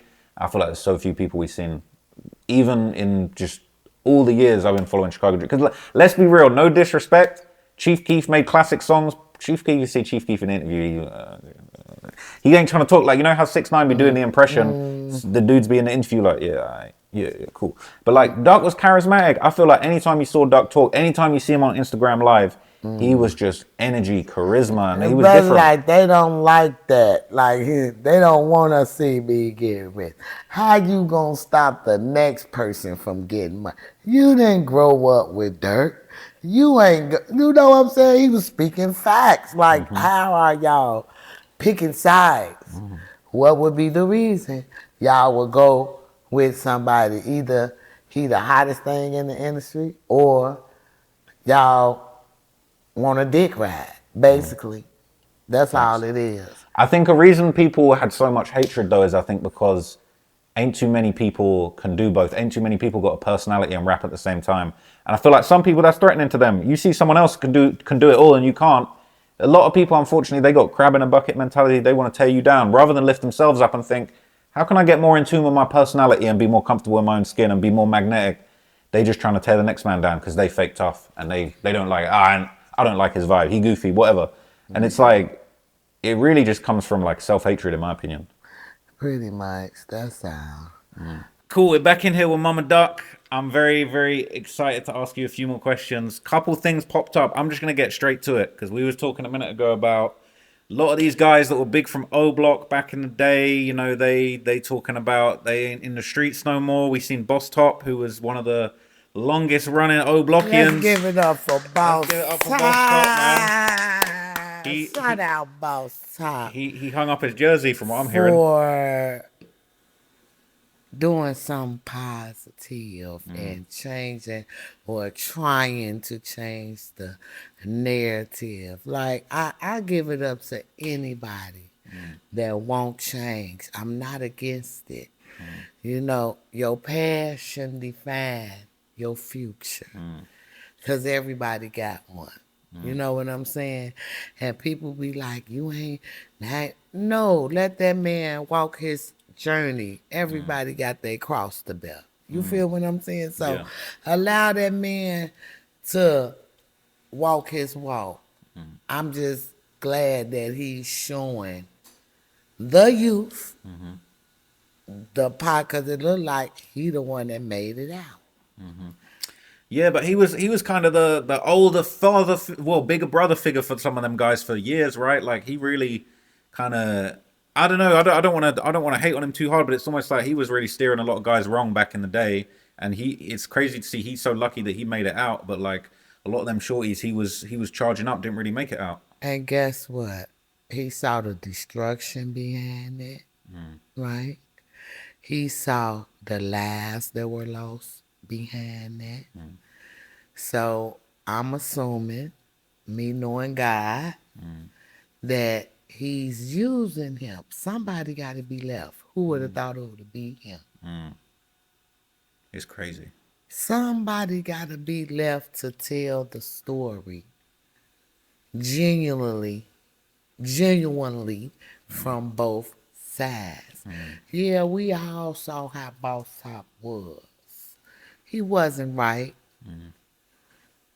But let's see how this new and improved. What he said his name was? I can't remember the name, but yeah, I know guys be getting a new name. Because I They don't want to call him Boss Top no more if he's not walking in that light. So I applaud him. I think you know, I did want to troll him. So he's going by the name Faraj Muhammad now. He Faraj. reborn as a Good Muslim. luck on your journey, Faraj. And I hope that it ends well for you. You know what I'm saying? Like, I got kind of a history with Faraj because I grew up with some of his cousins from 47th Street. You know, and that's why it's so crazy. You know, his cousin or uncle, I'm not sure, Neil, and his grandma, they used to have this big old church in the whole neighborhood, and she lived in a house. They probably still own the house that's on 47 somewhere. Like, it's a lot of memories from 46, 7 in Lake Powell to 47 in Cottage Grove when I was growing up. Like, even living in the projects, I never went to no schools in the projects, like around the projects. I went to neighborhood schools. Like, I graduated from Shakespeare, had to go to some school from Price, and I went to Martin Luther King High School. So I always was in that realm, that circle, 45th and Drexel. That's, you know, my little cousin was unalive right across the street.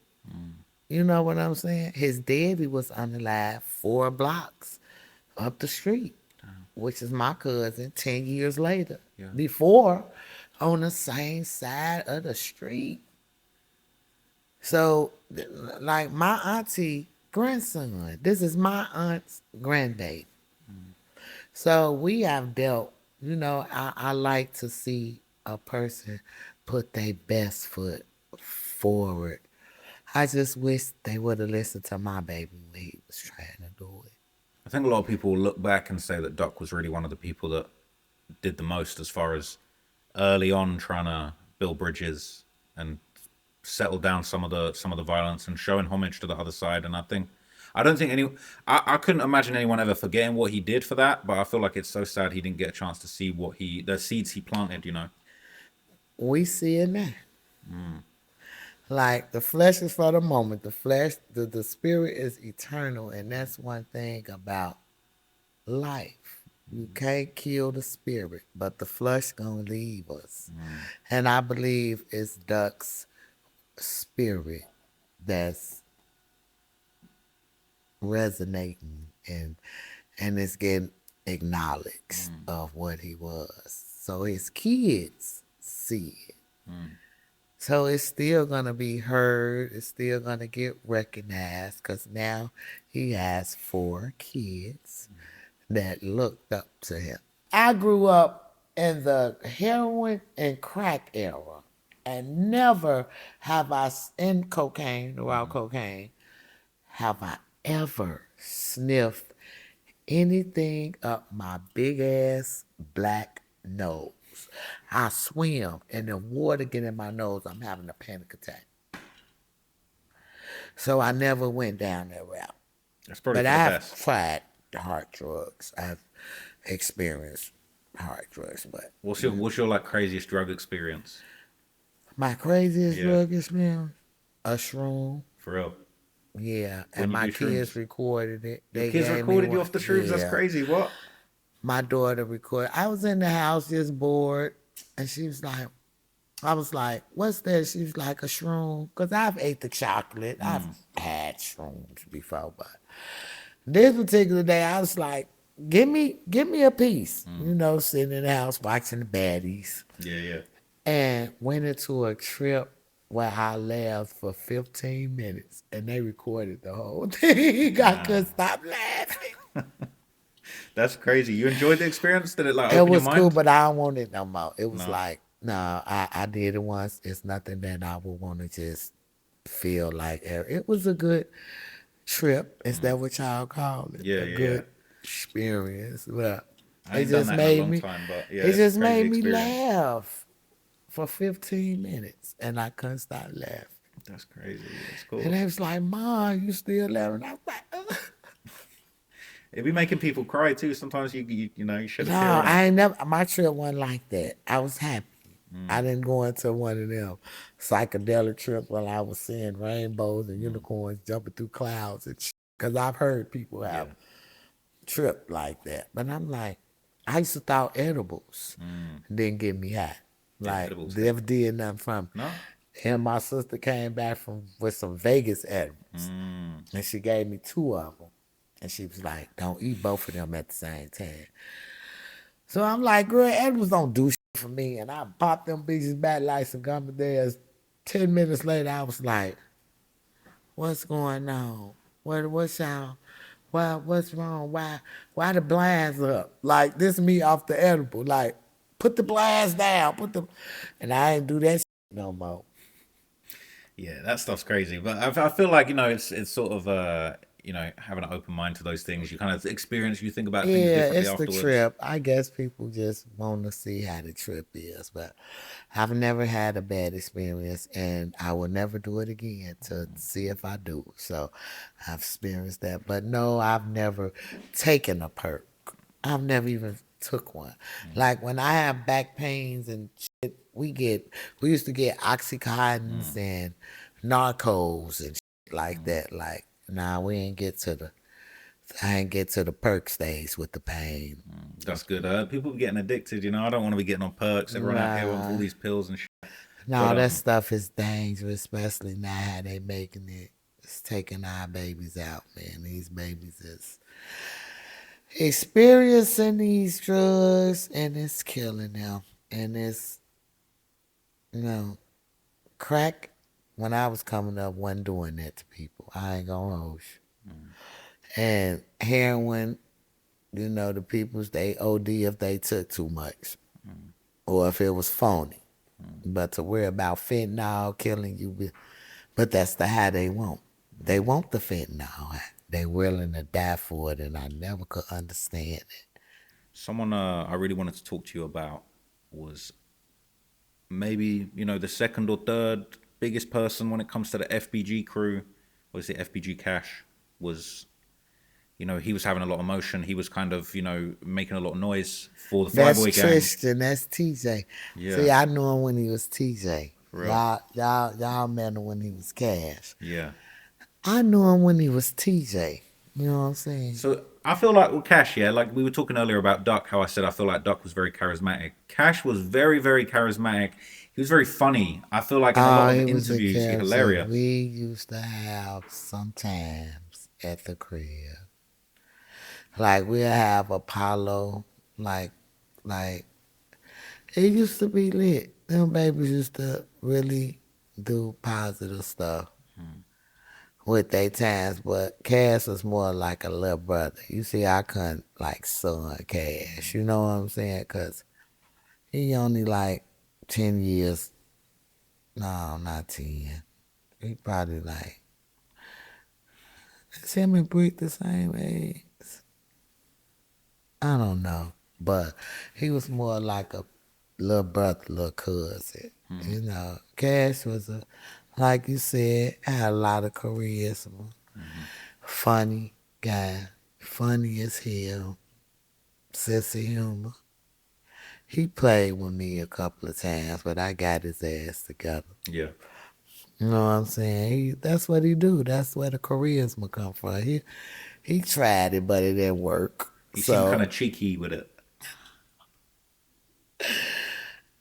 Yeah, that's like, yeah, TJ. He was up, but I could tell you a story about TJ where when Duck was doing the little auto tune with his music. And I think this when Cash just got out of jail. He was like, man, tell Duck to stop all that auto tune, man. Nah, that shit ain't happening, man. That ain't where it's at. And I'm like, look at your ass hating on my baby talking about auto tune. The auto tune was in. Fuck is you talking about? You It was auto-tune the move. I feel like he ahead of his time. auto tune was in, I but never heard Cash Hop on the auto-tune. He more on the nah, tough guy Cash stuff. just, and I just really got up on Cash music, and I listened to Cash music, and I'm like, Cash is funny. You really been there for a lot of people, you know, through a lot of things. Yeah, I be hearing people because, like, I never had no problems until my house got shot up by Big Mike and Boss Smooth now. I Really? can vouch they did that shit. For real. Why though? Because apparently while I was going shopping to get, well, going out to the store to get my baby's birthday cake, right? Something happened while I was gone. And rumor has it, Trill, I could say Trill name because he's no longer here, and another person who I won't say his name, shot off my back porch at them while they was in the alley because I lived right behind 800 when I stayed on 61st and Evans. And I'm coming back, I'm not knowing that something happened, but I'm giving my baby a birthday party. And all the kids was just back there because I had an enclosed like back porch. And all the babies was back there. Now remind you, I don't know what happened earlier. I just know the kids. They having the party, so they getting on my nerves, Mac Trap. So now I'm ready. Okay, let's come cut this cake and ice cream, and y'all finna take y'all kids home, right?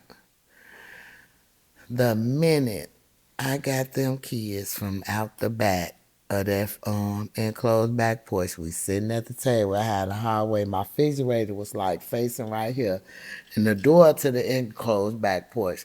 But you know, you have that window like a plant house. You know, one of them porches. I don't know if y'all ever seen one. Like people used to put their plants on in the back of it. It's like a spare room, but and we cutting the cake. We sung happy birthday. And as I'm scooping, I think I fixed one kid some ice cream and cake, and I cut another slice, but I'm scooping the second slice.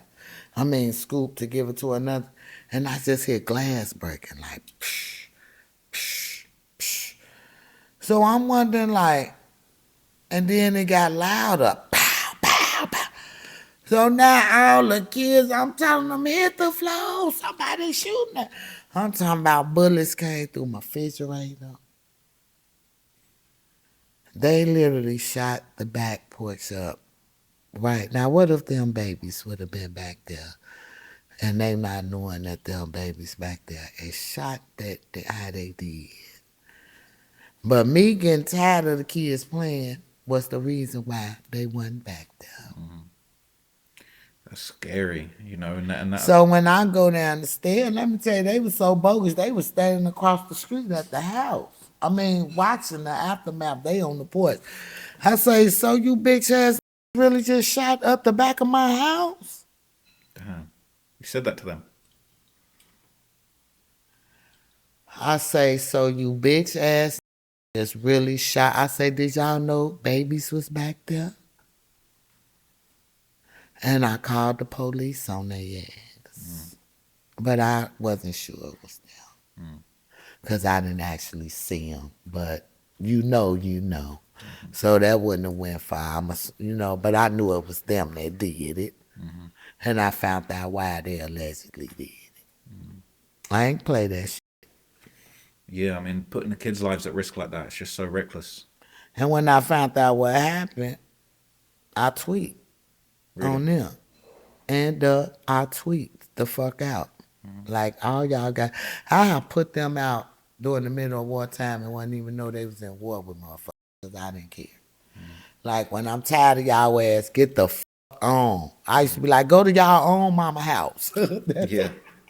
But they want to be in your house, right? Your house was meant to be the I safe used to be like, haven. damn, what y'all mamas don't want y'all ass at home? After I done made them so welcomed and loved and shit. You know what I'm saying? That was just the bipolar in me. But they dealt with it and they respected it. And yeah, so. Well, it's lucky, you know, that My situation could have intentions gone was terribly. always good. Like Duck used to be like, Mom, can you go get so-and-so from the police station? And I'd be like, where they damn mom at? Why I gotta get up out my bed or stop what I'm doing to go get somebody else's kid out the police station? But I do it because my baby asked me to do it. I do stuff like that. Go get the baby. They were juveniles at the time. Yeah, I go get the baby out the police station.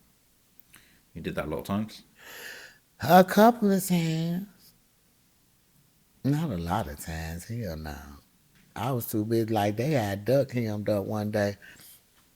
It was after one of them old black people got killed, and they had my baby in the police station for 3 days. And I had to call open. He was still a juvenile. He was under 16. So I had to call OPS, which is the police for the police. And 5 minutes later, they was telling me, come get my son after I called them. Because y'all already questioning him without his mama. He a minor. Why y'all? He got rights. He's 16. And whatever he did for 3 days, he didn't get them what the fuck they was wanting. Because they had to let my baby the fuck up out of there. What y'all wanted? And I say, what was going on? What they have you like that for? He's like, none. Shit, none, Mom. You know what I'm saying? And that was that. I never found out why they had my baby in the police station, but I know I heard it was behind one of them babies from Oblot band. Damn. So Yeah, that must be scary, you know, because it's like you thinking your kid out anywhere. Duck stayed 3 on house days. arrest too much. No, I knew where he was. You knew where he was at.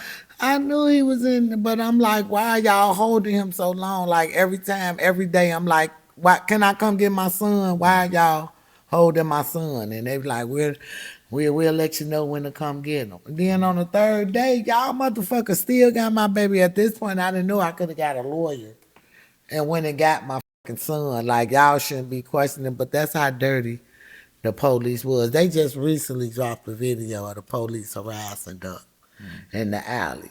Talking about, yeah, you selling all the drugs. And Duck told his ass, no, I don't know what you're talking about. That was definitely barking up the wrong tree with Duck, talking about selling some damn drugs. They was fishing. They ain't know what the fuck. And that's how they harassed them kids over there. When they took Billionaire and my baby in Parkway and left them, I knew they wasn't shit. It's like a setup. They're trying to get him What if somebody would have did something to them? They would have covered that shit up, but through the grace of God, them babies made it the fuck up out of there before somebody noticed. That's the type of shit the Chicago police did. I just want to say thank you so much for even just giving me the opportunity to sit down and have a talk. You know, I've obviously followed you for a really long time. I really respect, you know, the position that you've played in the history of Chicago and like how much grace and composure you've had through all of the tough situations you've been through. So it's an honor to meet you and even have a conversation. I'm so grateful. I looked forward to this day for a long time. I appreciate you too, Trap Lord, giving me a positive voice from the outside looking in, making people realize, like, okay, well, what about these families? And what about this? Like, you wasn't biased. You just state facts that people try to overlook or act like didn't happen. I like the fact, I love the fact that you bring that to the light. You know? I'm glad you appreciate it. Thank you. I'm honored to be sitting next to you, man. Like, what I call him, a little English man. I don't know if I mean England man, like English, but you know your accent. That's why. No, I appreciate it. Thank And you it's so much. proper English. I'll That's try. how. It's proper English, and I like it. No, thank you. I appreciate it. Well, let me come give you a hug, but that's it for now. And we're gonna keep going tomorrow. Okay. It's been a pleasure. Thank you so much. Yes, you too, child. You too. Oh, I look forward to more. Shake. Shake. Hi, is that a yes?